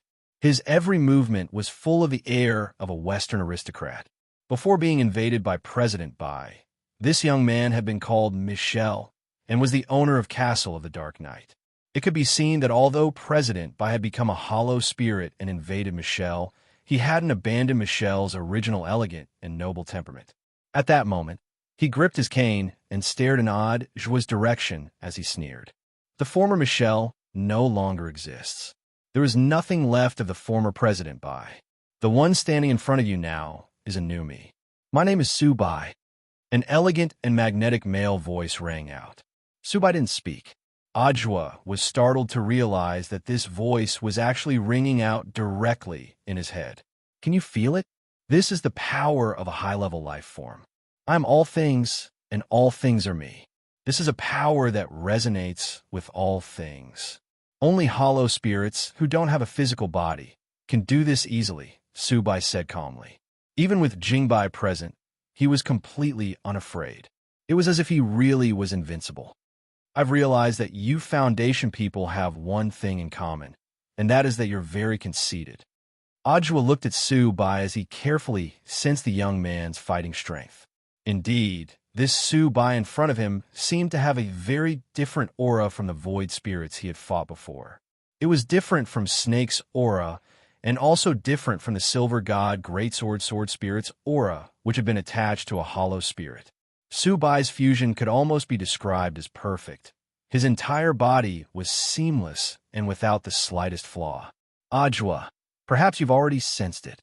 At that moment, Su Bai smiled slightly and said, You shouldn't associate me with trash like Snake and Tank. One of them has just evolved, and the fusion isn't perfect.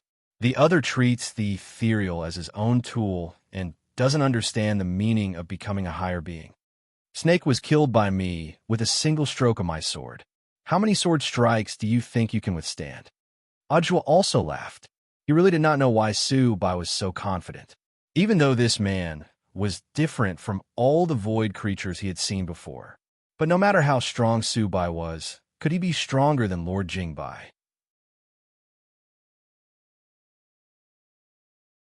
Ajwa felt that even if his Shifu Wang Ling hadn't made a move, there was no way Su Bai could have withstood the power of Jingbai's sword.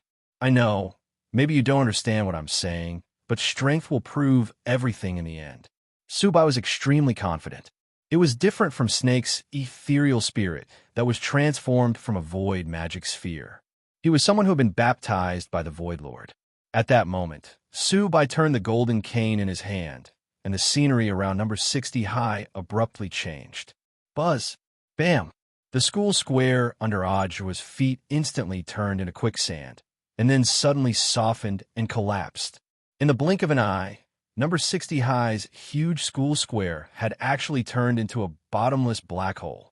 At the same time, the space around him instantly became weightless, and Ajwa's body floated up involuntarily along with the endless rubble around him. This was another void creature's ability, which was called the Void Boundary. It was similar to the intrinsic spirit field of cultivators on Earth. In the blink of an eye, Ajwa had already fallen into Su Bai's trap and fallen into this void boundary. At that moment, Su Bai stood in the center of this endless abyss, his cane in hand. He was like a conductor of a carnival symphony, enjoying the thrill of the power of the void. This scene was like the end of the world. Below him was a bottomless abyss, and above him was a void vortex that could swallow up everything. Ajwa's body was being torn apart by two forces at the same time. He felt like his body had already been divided into two parts, which no longer belonged to him at all. If it wasn't for Jingbai's protective sword Qi, he might have already become 2 lumps of flesh. Ajua's expression changed, and the sweat dripping from his temples was sucked up by the void vortex above his head. Left with no choice, he drew his sword and slashed at Subai. Tens of thousands of feet of sword chi. The moment Jingbai swung his sword, it was torn apart by the 2 forces at the top and bottom. Before it could even get close to Subai, it was cleanly dispelled. Ajua, now do you know why I'm not afraid of your sword? Subai sighed. Now that we're in my void boundary, I'm the only one who could decide everything. Hearing this, Jingbai's expression changed slightly. This was an extremely rare situation for him, the master of sword spirits. There was a trick to this void boundary. If Jingbai's calculations were correct, there was a power here that was similar to disarming. It didn't just target spirit swords. The power of all magic treasures would be perfectly disintegrated by the 2 forces at the bottom and bottom. All this time, I've been looking for a reason for my defeat. At that moment, Subai, who was standing in the center of the void boundary, said frankly, after countless deductions, I think the only reason for my defeat is magic weapons. Aj. Subai, thank you, Lord, for giving me such a great ability that all magic weapons in the world are useless against me. Wang Ling has been able to run amok in the world for so many years because of that strange peach with sword in his hand. Including those slaps he gave me, he must have fused them with the power of the peachwood sword. Ajua, so, you attribute all this to the gap between our equipment? Subai, isn't that the case? If he wasn't superior to me in terms of magic weapons, how could he have defeated me? Ajua and Jingbai sighed inwardly. It seemed that after dying a few times, this person's IQ hadn't increased at all. This was a sore spot. No matter how many sit-ups he did in his coffin, it was impossible to improve his IQ. Jingbai was silent. The next moment, he turned around and transformed back into his sword form. In his view, this kind of idiot was already completely hopeless. One more look at him, and he risked lowering his IQ. Thus, Jingbai couldn't avoid it in time, and had no intention of continuing to pay attention to Subai's senseless delusion. Although the sword chi had been devoured, he still had many ways to kill Subai. Don't, Lord Jingbai. What will I do if you leave? Ajua cried out in his heart. Haven't you noticed yet? Your Shifu is already here. At that moment, Jingbai's voice rang out in Ajua's mind. When Ajua came back to his senses, a warm hand abruptly rested on his shoulder. It was that man. That man had just finished his homework and was here.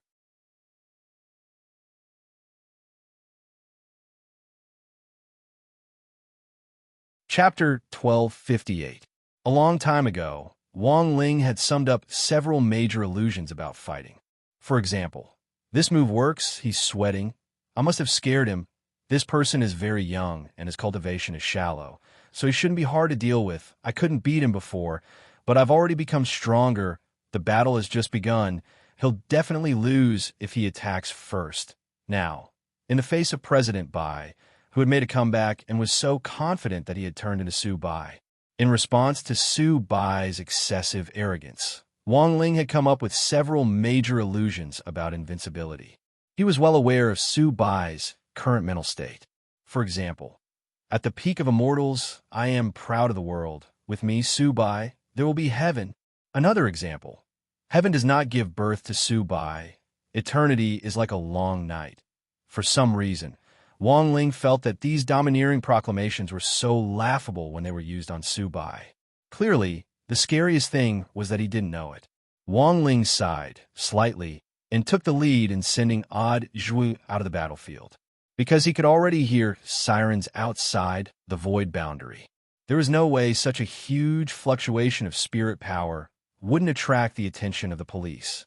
So he sent Odd Zhu out first to stabilize the situation, and at the same time organized the police force to disperse the surrounding people. But to be honest, Wang Ling felt that the battle here would be resolved very quickly. As expected of someone I've taken a fancy to, he was actually able to send someone out of my void boundary. Looking at the scene in front of him, Subai was surprised but even more excited. Logically speaking, once someone was trapped in his void boundary, it would be impossible to get out so easily. But now, Wang Ling had chosen to send Odd Joy out. In Su Bai's view, this was simply a touching drama of life and death. He felt that Wang Ling must have paid a heavy price to send Odd Joy out of his void boundary and leave him with the hope of survival. After sighing with emotion, Su Bai also gave his own assessment. You treat your disciple pretty well. I'm very touched. Wang Ling felt that this person was already beyond saving. In fact, Wang Ling had come prepared for this trip. He had summed up the lessons he had learned from his fight with President Bai in Chapter 690. Back then, he hadn't finished his homework before he had been dragged into the fight, and the whole process had left him uneasy. So this time, he had finished all his homework and rushed to the scene. Secondly, he had been worried that President Bai would ruin his school uniform the last time they fought. If the school uniform was damaged, he would have to deduct money from his pocket money to buy a new set. So after the last fight, he had enchanted all the clothes he was wearing when he got home. It was precisely because of this that his clothes weren't torn to shreds by the two enormous forces tearing at him from above and below as he stood in the void boundary. On the other hand, he was facing a familiar opponent. President Bai also summed up the lesson learned from last time. Before he became ethereal, his self-healing ability was his greatest trump card. Therefore, before the battle began, he had decided on a strategy of attrition. He planned to exhaust the youth's stamina before launching a counterattack. But young President Bai didn't know that even the most basic slap from the youngster had the effect of heavily injuring him. When he was slapped, he didn't even have the strength to fight back. Therefore, in this battle, after he evolved into White Void, he came up with a new strategy, which was to use his advantage as a void creature to suppress the enemy with firepower. Void creatures didn't need to worry about spirit energy consumption. Their energy source came from the void, and the void's energy source was inexhaustible. At that moment, the two of them stood alone in the void boundary. After looking at each other for a few seconds, they each had their own thoughts. Grasping his cane, White Void raised his sleeves, and an endless mass of void energy appeared in the void. These energy masses of various sizes appeared almost instantaneously around Wang Ling, like the giant abyssal mouth of a prehistoric beast, and he was instantly surrounded so tightly that not even a drop of water could escape. For a moment, Wang Ling felt like he was trapped in an ocean ball. Wang Ling opened his king's eye, and the three-petaled golden lotus in his eyes bloomed, giving his pupils the color of a black hole. A tremendous devouring ability began to manifest. At that moment, Wang Ling's king's eye turned into the mouth of a giant beast, which sucked in all the energy nearby. In the face of such a dense mass of void energy, this was the best solution Wang Ling could come up with. If he forcibly destroyed it, even the aftershock from the explosion would be enough to destroy Songhai City. Casually dispelling his move, White Void's mind went blank again, just like the last time. He had already become a more advanced life form. Perhaps even White Void himself didn't realize it, but fine sweat had already started to trickle down his forehead. The other party could actually absorb all of his void energy with just his strength? No, that was impossible. At that moment, White Void turned his cane again in disbelief. He had an inexhaustible supply of void energy, and he didn't believe that Wang Ling could devour his energy endlessly. So troublesome. On the other side, Wang Ling could only repeat what he had done last time and use the king's eye to absorb the energy again.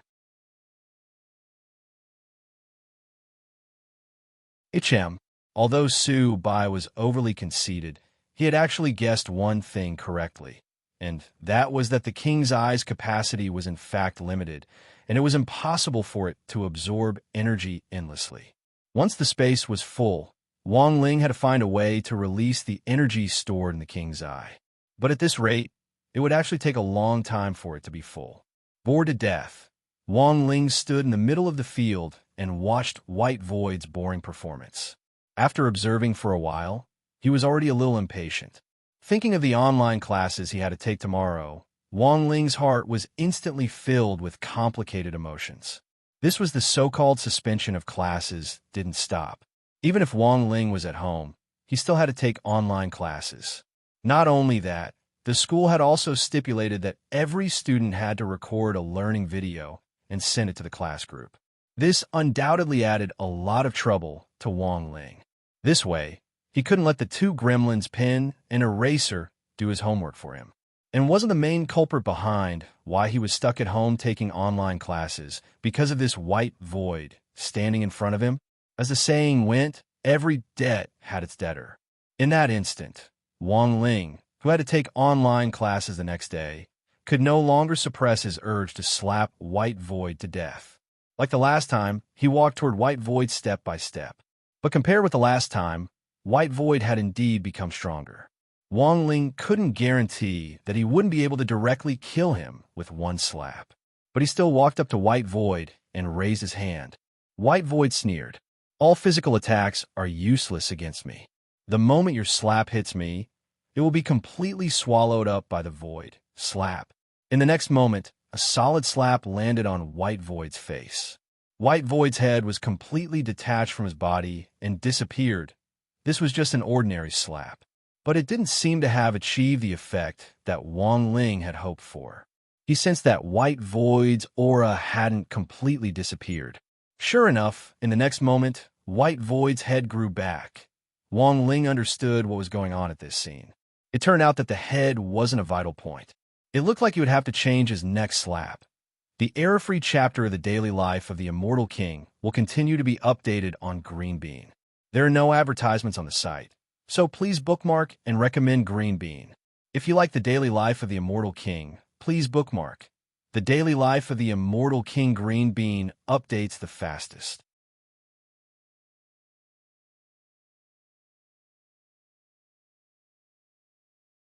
Chapter 1259. The moment Wang Ling's palm touched Su Bai's cheek, the warm and familiar touch instantly passed through the pores of Su Bai's face. Had the swallowing of the void failed? The moment he felt the pain, Su Bai asked this question in his heart. In fact, this wasn't the result of Su Bai's swallowing failure. Based on Wang Ling's current understanding of void creatures, the swallowing effect did indeed block all physical attacks and even magic attacks. However, Su Bai had missed out on something. That was when Wang Ling didn't use magic attacks. All of his normal attacks, including the slaps, were all true damage. So it wasn't that the swallowing of the void had failed. But from the very beginning, Su Bai had been too confident in his abilities as a void creature. But compared with the previous few battles, Wang Ling had appraised President Bai for being a lot steadier in his style. Su Bai hadn't been able to kill the other party with this slap, because President Bai had left something up his sleeve. This was another ability that Wang Ling had never seen on other void creatures. Su Bai called it Void Redemption. There was an inexhaustible source of energy behind the Void Gate, and this move drew on the power of the void behind the gate to reconstruct the damaged part of the body when it suffered a fatal blow. Before coming here, Su Bai had been extremely confident in his chances of winning this battle. But he had still left something up his sleeve and had used the power of the void to customize a lot of human organs in advance so that he could transfer them to Wang Ling at any time.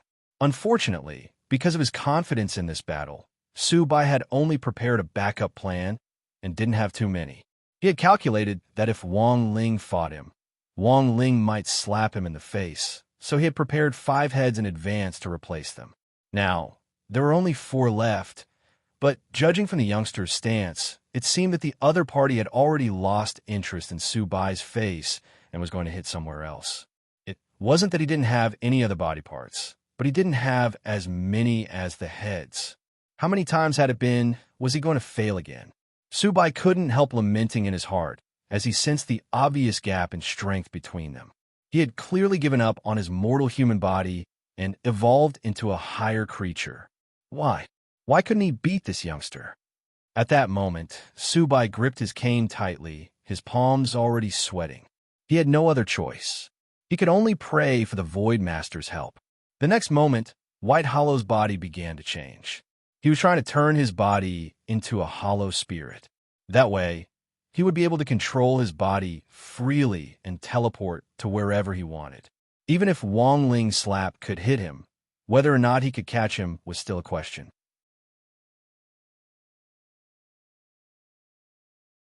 However, what shocked Su Bai was that, just as his body was about to transform, he was stunned by a terrifying suction force. Wang Ling's eyes again, that pair of eyes that seemed to be able to see through everything, penetrate the eternal night, and see through the boundless universe. The terrifying power of suction had the power to separate the false from the true. Su Bai's body froze on the spot. No form existed in front of the king's eye. In fact, all of this was Su Bai's own doing. He had become an ethereal. However, in order to sneak into the human world, he invaded someone else's body. Perhaps he was plotting his own grand plan. But as an ethereal, they had already become superior creatures without a physical body. Invading a human's body again and merging with it was an act of lowering their status. Su Bai had thought that he could freely switch between a human and an ethereal body. But he had miscalculated again. The power of the king's eye. Damn it, it shouldn't be like this, it shouldn't be like this. Su Bai's heart began to break down.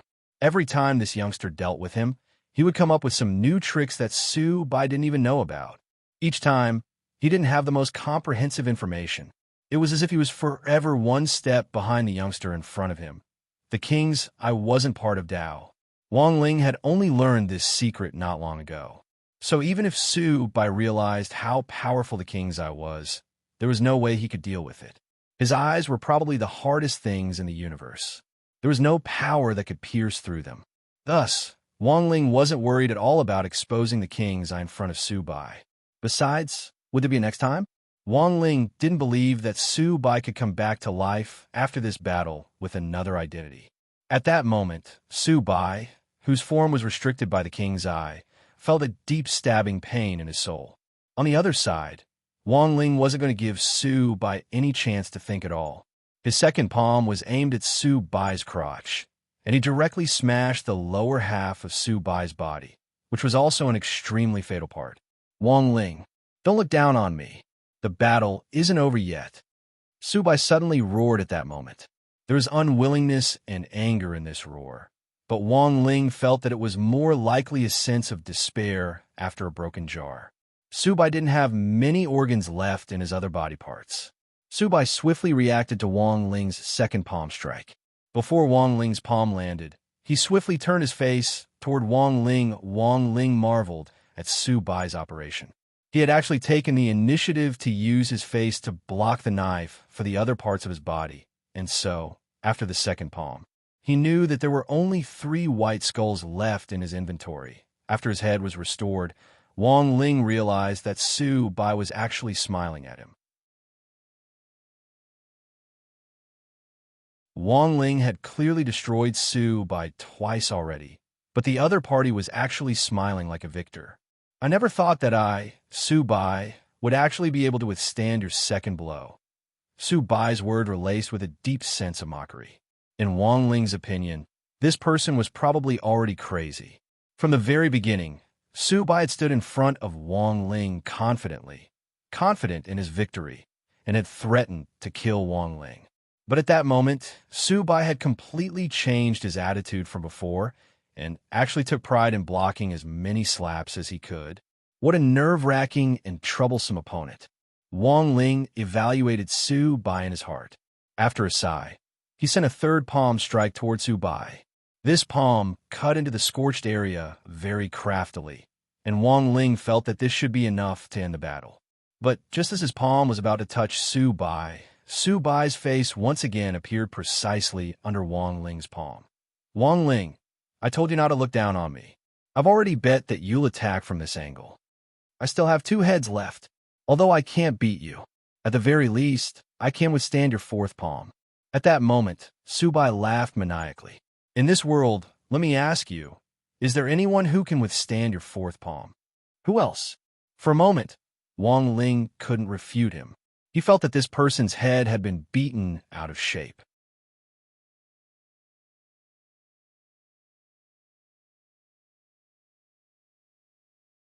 Chapter 1260. At that moment, Su Bai still had 2 heads left. For Su Bai, these were his last 2 lives. If he could block the next 2 blows, then he might become the man who had been slapped the most by Wang Ling on the other side. Wang Ling's mood was particularly complicated when he delivered his fourth palm strike. He thought that this was probably how an adult's heart broke down. As a cultivator, had Baizhou worked hard enough? He was afraid so. In pursuit of a higher realm, he had once cultivated painstakingly for 1,000 years. In pursuit of a higher realm, he hadn't hesitated to betray and kill the boss who had supported him.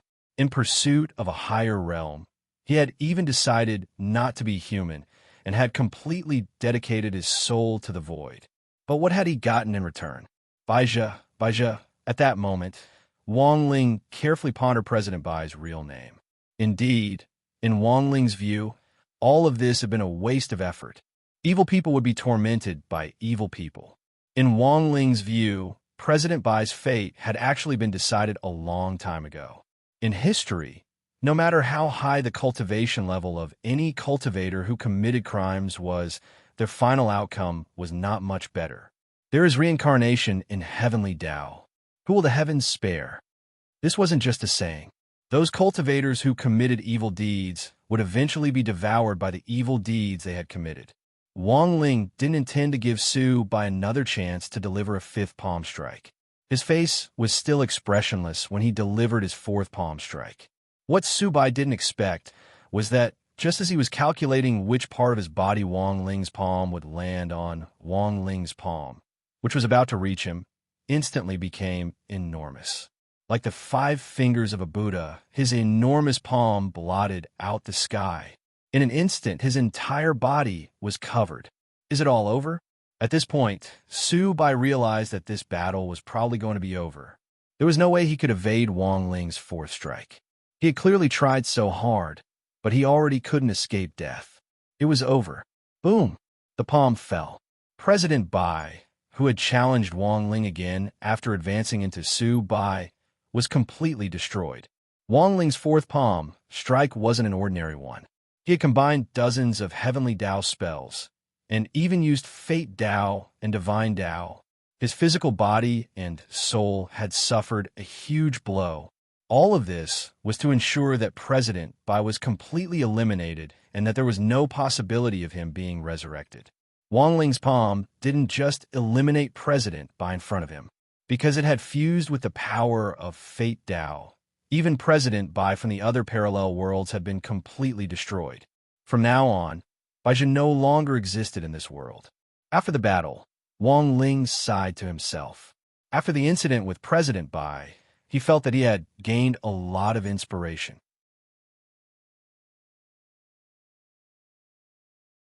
There is nothing wrong with a person working hard to make himself better. However, in order to make oneself better, one must build on the foundation of one's own efforts. Sacrificing the happiness of others to make oneself better was not called hard work, but a sin. Wang Ling sighed. He turned around and prepared to step out of the void boundary. But at that moment, Wang Ling suddenly noticed something he had overlooked. The situation was not as simple as he had imagined. Baizhou had been completely destroyed by him. Regardless of whether he was a church or an earthling, he no longer existed. Logically speaking, after Wang Ling had eliminated Baizhou, the void boundary he was in should have been automatically lifted. But the void boundary in front of him still showed no signs of collapsing. Even after death, can the void boundary still be preserved? Wang Ling was secretly amazed at how troublesome these void creatures were. Fortunately, he had been the one fighting Su Bai just now. If it had been anyone else, even if they had the ability to get rid of Su Bai, Wang Ling might not have been able to get out of this void boundary. So here was the problem in front of Wang Ling now. How to deal with this void boundary was a huge problem. The void boundary was a kind of domain ability of the void creatures. Since it was a domain ability, it definitely had something to do with the world behind the void gate. There's no other way. At that moment, Wang Ling frowned inwardly. If this thing was directly destroyed, it would probably create a very terrifying spatial tide, which would be similar to a black hole swallowing everything up. This would cause massive damage to the city he lived in. For now, Wang Ling's idea was to send this void boundary back to where it belonged, to its own place to go. At that moment, Wang Ling raised his sword fingers and silently recited a spell. In less than a few seconds, a huge teleportation formation was completed. This was one of the branches of the heavenly Tao spell, Great Transmission Spell, Return Spell, which could return anything to its original owner, or even the world. Gu Shunji should be very familiar with this spell. It was one of the spells required to cultivate as a keeper of order and was usually used mainly to correct some space-time distortions. When space-time distortions took place, the creatures of many worlds would be teleported to and fro. Some people would see strange spirit beasts, vegetation, and even extraterrestrial creatures that had never appeared in their own world. Some of these phenomena might not be an illusion. BZZT. 30 seconds later, the transmission began. It was accompanied by a golden beam of transmission light that pierced the sky. Wang Ling directly disappeared from Songhai City along with the void boundary that Su Bai had left behind. The unknown black ball of spirit power in number 60 high has disappeared. At that moment, a police officer who had been evacuating the nearby crowd said in a frightened voice, "With the void boundary gone, that tremendous sense of oppression also disappeared. The crisis had been averted." Some of the police officers hugged each other, while others directly collapsed to the ground in exhaustion. Although the pressure inside Su Bai's void boundary was the greatest, the pressure radiating from the outside was still very strong. Golden core cultivators working in such an environment could have a nervous breakdown at any time. But the more dangerous it was, the more they had to step forward. This was their duty. It was also their mission to protect the lives and property of all cultivators. Good job, everyone. Good job, everyone who went against the flow. As the temporary commander, Ajwa encouraged all the police officers who had bravely stepped forward. Looking in the direction of number 60 high school, which had already been completely reduced to ruins, he felt a little complicated. It had already been completely demolished. It looked like the construction team would be able to move in tomorrow and build a new school building, a new sports field, a new gymnasium, and the newest spirit gathering array. But Ajwa was also a little puzzled. The void boundary had indeed disappeared. Where had his Shifu gone? Meanwhile, elsewhere, when Wang Ling opened his eyes, he was already in a world full of light. This is... Wang Ling looked around expressionlessly. If his guess was right, he had probably been teleported along with the void boundary. Both of them had been teleported back to the world of the void. Was it you who killed Su Bai at that moment? A deep and hollow voice rang out in the world. You are? Wang Ling had no respect at all. I am your great master of the void, the voice replied. Wang Ling.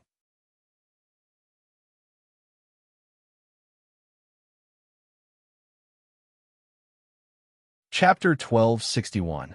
The world of the void wasn't too different from what he had imagined. It was somewhat similar to the God realm, but there were differences. The God world was also a glorious and beautiful scene. However, the only difference from the void world was that it had dense vegetation. Gods, when they had nothing better to do, liked to take care of some flowers and plants. Actually, this was very normal. However, there was nothing in the void world. It could almost be described as a blank space. Wang Ling recalled what the Sun Spirit had said to him before. Behind the void gate is nothing but emptiness. Now, Wang Ling suddenly understood what on earth this meant. He could sense that there were countless ethereal spirits floating around in the air, invisible to the naked eye. They were like mayflies in the depths of the sea. Even though they were densely packed, they seemed unusually small in comparison to the entire world. This is the void world. How is it? Are you tempted? At that moment, the Lord of the Void's words interrupted his train of thought. Wang Ling wasn't in a hurry to act. Even though the Void Master's tone made him feel uncomfortable, he didn't care. What was more, it had never been in his nature to make the first move. Never make the first move. This was one of the rules of the Cathayan military. After all, they had only just met, and the other party had not done anything to him. It seemed a little too overbearing to kill him. Join the Void, become a citizen of the Void, and you will be able to enjoy the taste of the pinnacle. The Void Lord continued. You can enjoy the lives of everyone here. You can even rule over your own world." Wang Ling was puzzled. The Void Master replied, "It's mainly about thinking. The minds of the people behind the Void Gate are all connected." This time, Wang Ling understood. It seemed that the spiritual life of the ethereal church was entirely reliant on fantasy. That's a little low. In any case, it was all fantasy. Wouldn't it be better to find a book to read? At this point, he didn't plan to stay any longer. He had thought that the Void Master would be very capable, but it turned out that he was just a king of lust. Wang Ling cast a spell with his hands, intending to use the return spell to bring himself back to his original world. To Wang Ling's surprise, the Lord of the Void had no intention of stopping them. In fact, it was the Void Master who had saved his life. It was just that before Wang Ling left, he left 2 words for him. "I know that the imaginary world you think doesn't really exist, but have you ever thought that perhaps living itself is the greatest fantasy?" These were the first words the Lord of the Void had left Wang Ling. Then he said, "You've indeed killed White Void." The emptiness of the real world no longer existed.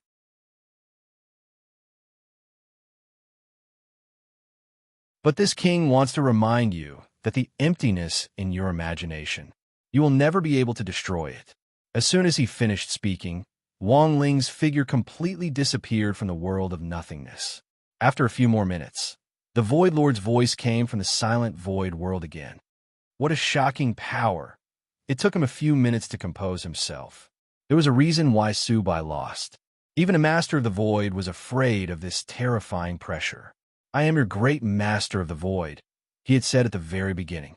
In fact, when the Void Lord said this, he already knew, after saying that there was a 50% chance that the youth in front of him would slap him to death.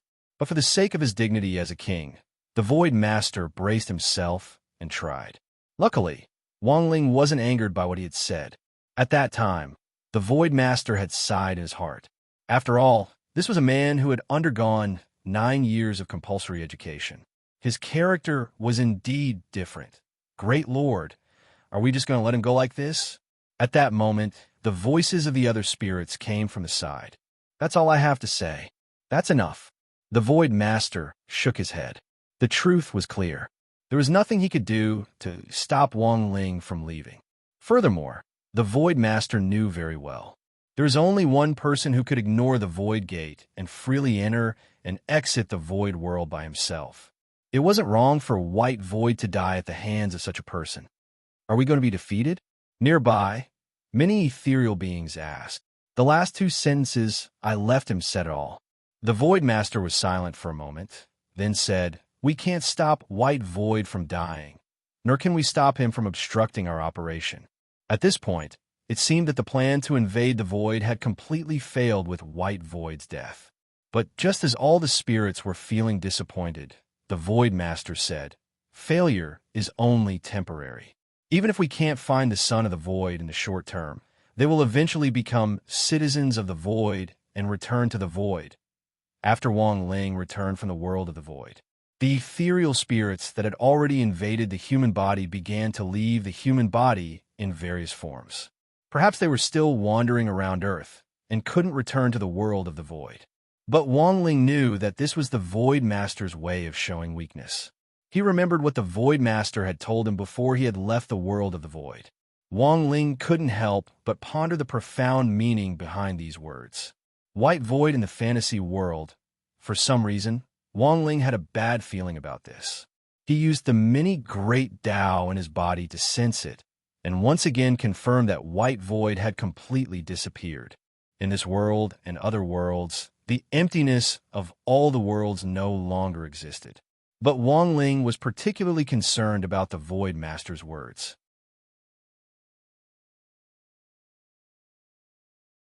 When he got home, it was already the early morning of Friday, the 25th.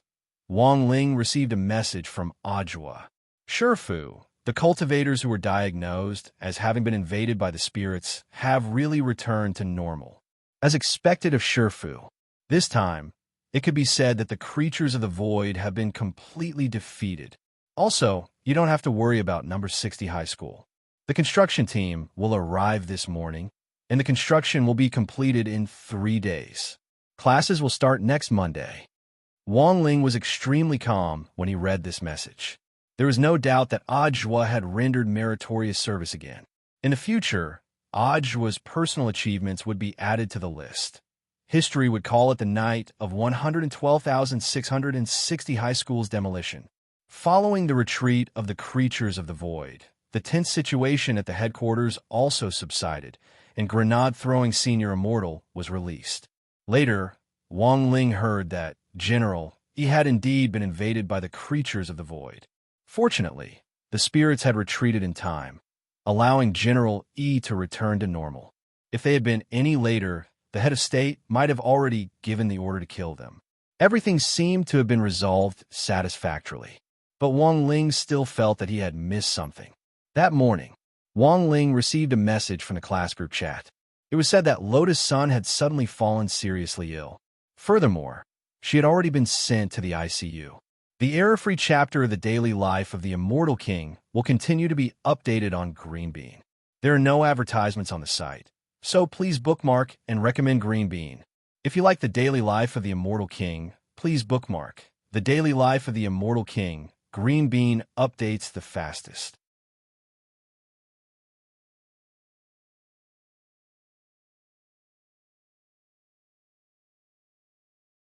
Chapter 1262. It was Hiro Gua who first told him about it. Perhaps he had received some intelligence from one of his uncles, but he was extremely worried about her current situation. Then, as Wang Ling had expected, the class group exploded. Super Chun, what kind of feeling is this? Wasn't everything fine before? Hiro Gua, Super Chun, don't talk, I'm scared. Super Chun, Su Xiao, it's strange. I just checked the lecture notes with Sun, classmate, yesterday. Her face was very good. He doesn't look sick at all. Hirogwa, I can't say for sure. My uncle said that Huagwa Water Curtain Group organized an expert consultation last night, and all the famous doctors in Songhai City who were free were invited. Some doctors have just retired from the epidemic prevention station, and they rushed over as soon as they received the application. Do you have any specific information? What kind of illness is it? In the class chat group, everyone was very worried. They couldn't help with anything else, but with Huagwa Water Curtain Group's financial resources, they probably wouldn't be short of money. The only thing he could do was to pray. At that moment, Hirogwa frowned and typed again. Strange, that's the strange part. I heard that more than a dozen experts have already examined her, but they still haven't figured out what's wrong with her. The comments in the class group made Wang Ling frown deeply. After the 9 Dragon Mountain competition, he had visited Lotus Sun as a representative. He even secretly examined Lotus Sun's body. There were no obvious abnormalities on his body. There was no curse of the Yin-Yang death tribulation that Old Man Sun was worried about. Now, as soon as the void retreated, Lotus Sun fell seriously ill. Wang Ling felt that there was something very fishy about the whole thing. Now, can the Son of the Void lock onto the area? Wang Ling asked Book of Sage Immortal. After he returned from the Void World, Book of Sage Immortal had also obtained more data and information. At present, he had successfully reduced the scope. As Wang Ling had expected, Lotus Sun was the child of the Void. On the boys' side, there were still 2 pairs of them. The probability of winning was about the same. One was the secretary of Huagwa Water Curtain Group, Jiang Xiaoche, and the other was General Yi's adopted son, Yi Jiang. Both of them are currently at 50%. Wang Ling knew very well that if Lotus Sun's current illness had something to do with the evacuation of the Void, no matter which one of them was the son of the Void, it was possible that one of them would suffer from the same illness at the same time. But the result was different from what he had imagined. According to the results of Book of Sage Immortal's investigation, at the moment, Jiang Xiaoche was still fine.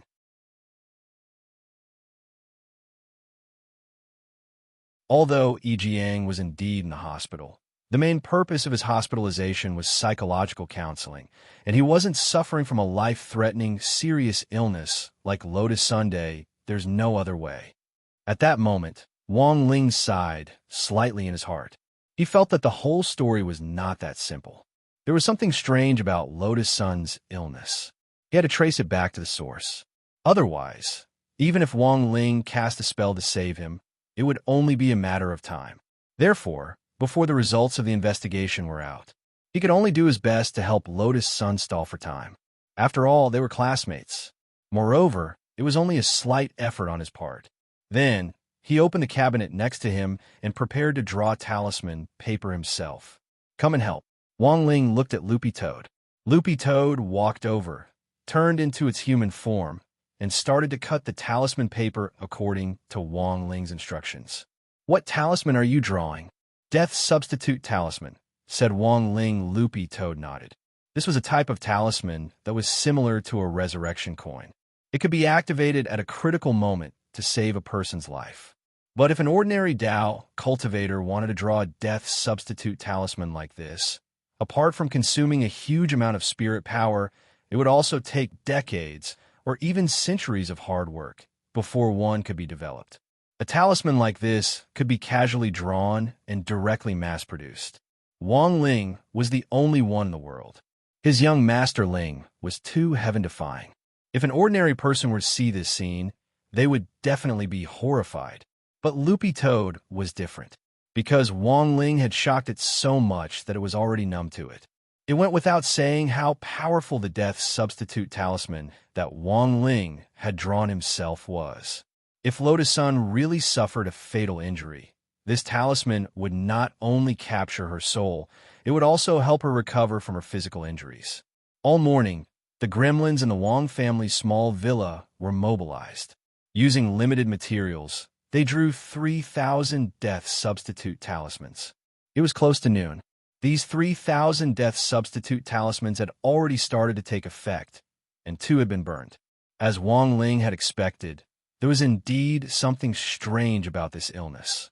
In a normal situation, even if it was an incurable disease, as long as the death substitute talisman that Wang Ling had drawn himself was present, there was no doubt that she would survive.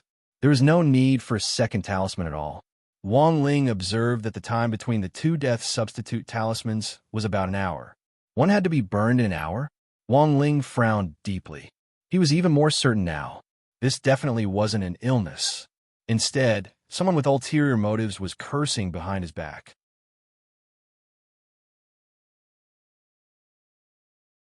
Furthermore, the person behind this was probably very cunning. Wang Ling stayed at home for a while longer. He observed the consumption of the death substitute talismans. At around 2 o'clock in the afternoon, the bad news came again. Wang Ling noticed that the rate at which the death substitute talismans burned was increasing. Previously, one talisman had been used every hour, but now it was used every 50 minutes. Looking at this growth rate, the consumption of the death substitute talismans would only get faster and faster. This was the reason why he had stayed at home to observe. There was actually a curse in this world that could adapt to his death substitute talismans. Wang Ling was utterly astonished. It seemed that for the time being, he couldn't get away to investigate the matter in detail. He had to draw the death substitute talismans himself. Otherwise, Lotus Sun's life would be in danger. Wang Ling quickly called Grenade-Throwing Senior Immortal. One was to have Grenade-Throwing Senior Immortal go to the hospital on his behalf to investigate the situation. Wang Ling still had a king's eye in Grenade-Throwing Senior Immortal's hands, so even if he didn't go there himself, he might still be able to find some clues. The second thing was to have Battlesec provide him with the materials to make the talismans. Although Wang Ling could mass-produce the death substitute talismans, the consumption of materials was enormous. Wang Ling had already used up all the stock in his drawer. Furthermore, the materials he had bought were the cheapest ones on the market. With Battlesec's resources, the higher the quality of the materials, the higher the strength of the talismans would naturally be. Brother Ling, should I give my soul suppression ring to classmate Lotus Sun? Grenade-Throwing Senior Immortal suddenly asked. No, that won't work, Wang Ling replied. Although the soul suppression ring also had the effect of resurrection, it couldn't be used in a situation where someone was cursed to death. To trigger the soul suppression ring's effect, the person's body had to be fatally injured. He couldn't just give the ring to Lotus Sun and then send an executioner to stab her when he saw that she was about to die, so that she would be stabbed and come back to life at the same time. That was too cruel. Well, he eventually returned to the void. After the call with grenade-throwing senior immortal, Wang Ling recalled what the Lord of the Void had said. These words didn't provoke Wang Ling. Instead, he felt a little excited. In fact, he was a little excited. It looked like the Lord of the Void was challenging him. In all his years, this was the first time that a creature had questioned his ability. The Lord of the Void thought that he didn't have the ability to stop the Son of the Void from returning to the Void World. But it was still unknown who would emerge victorious. You're tuning in to the Romance Rendezvous YouTube channel. We're so grateful for your support, and don't forget to subscribe to join us on this incredible journey through captivating stories. Your generosity through donations truly makes a world of difference, as it's the primary source of revenue that allows me to expand and enhance this channel for you. Thank you from the bottom of my heart for being a part of this adventure.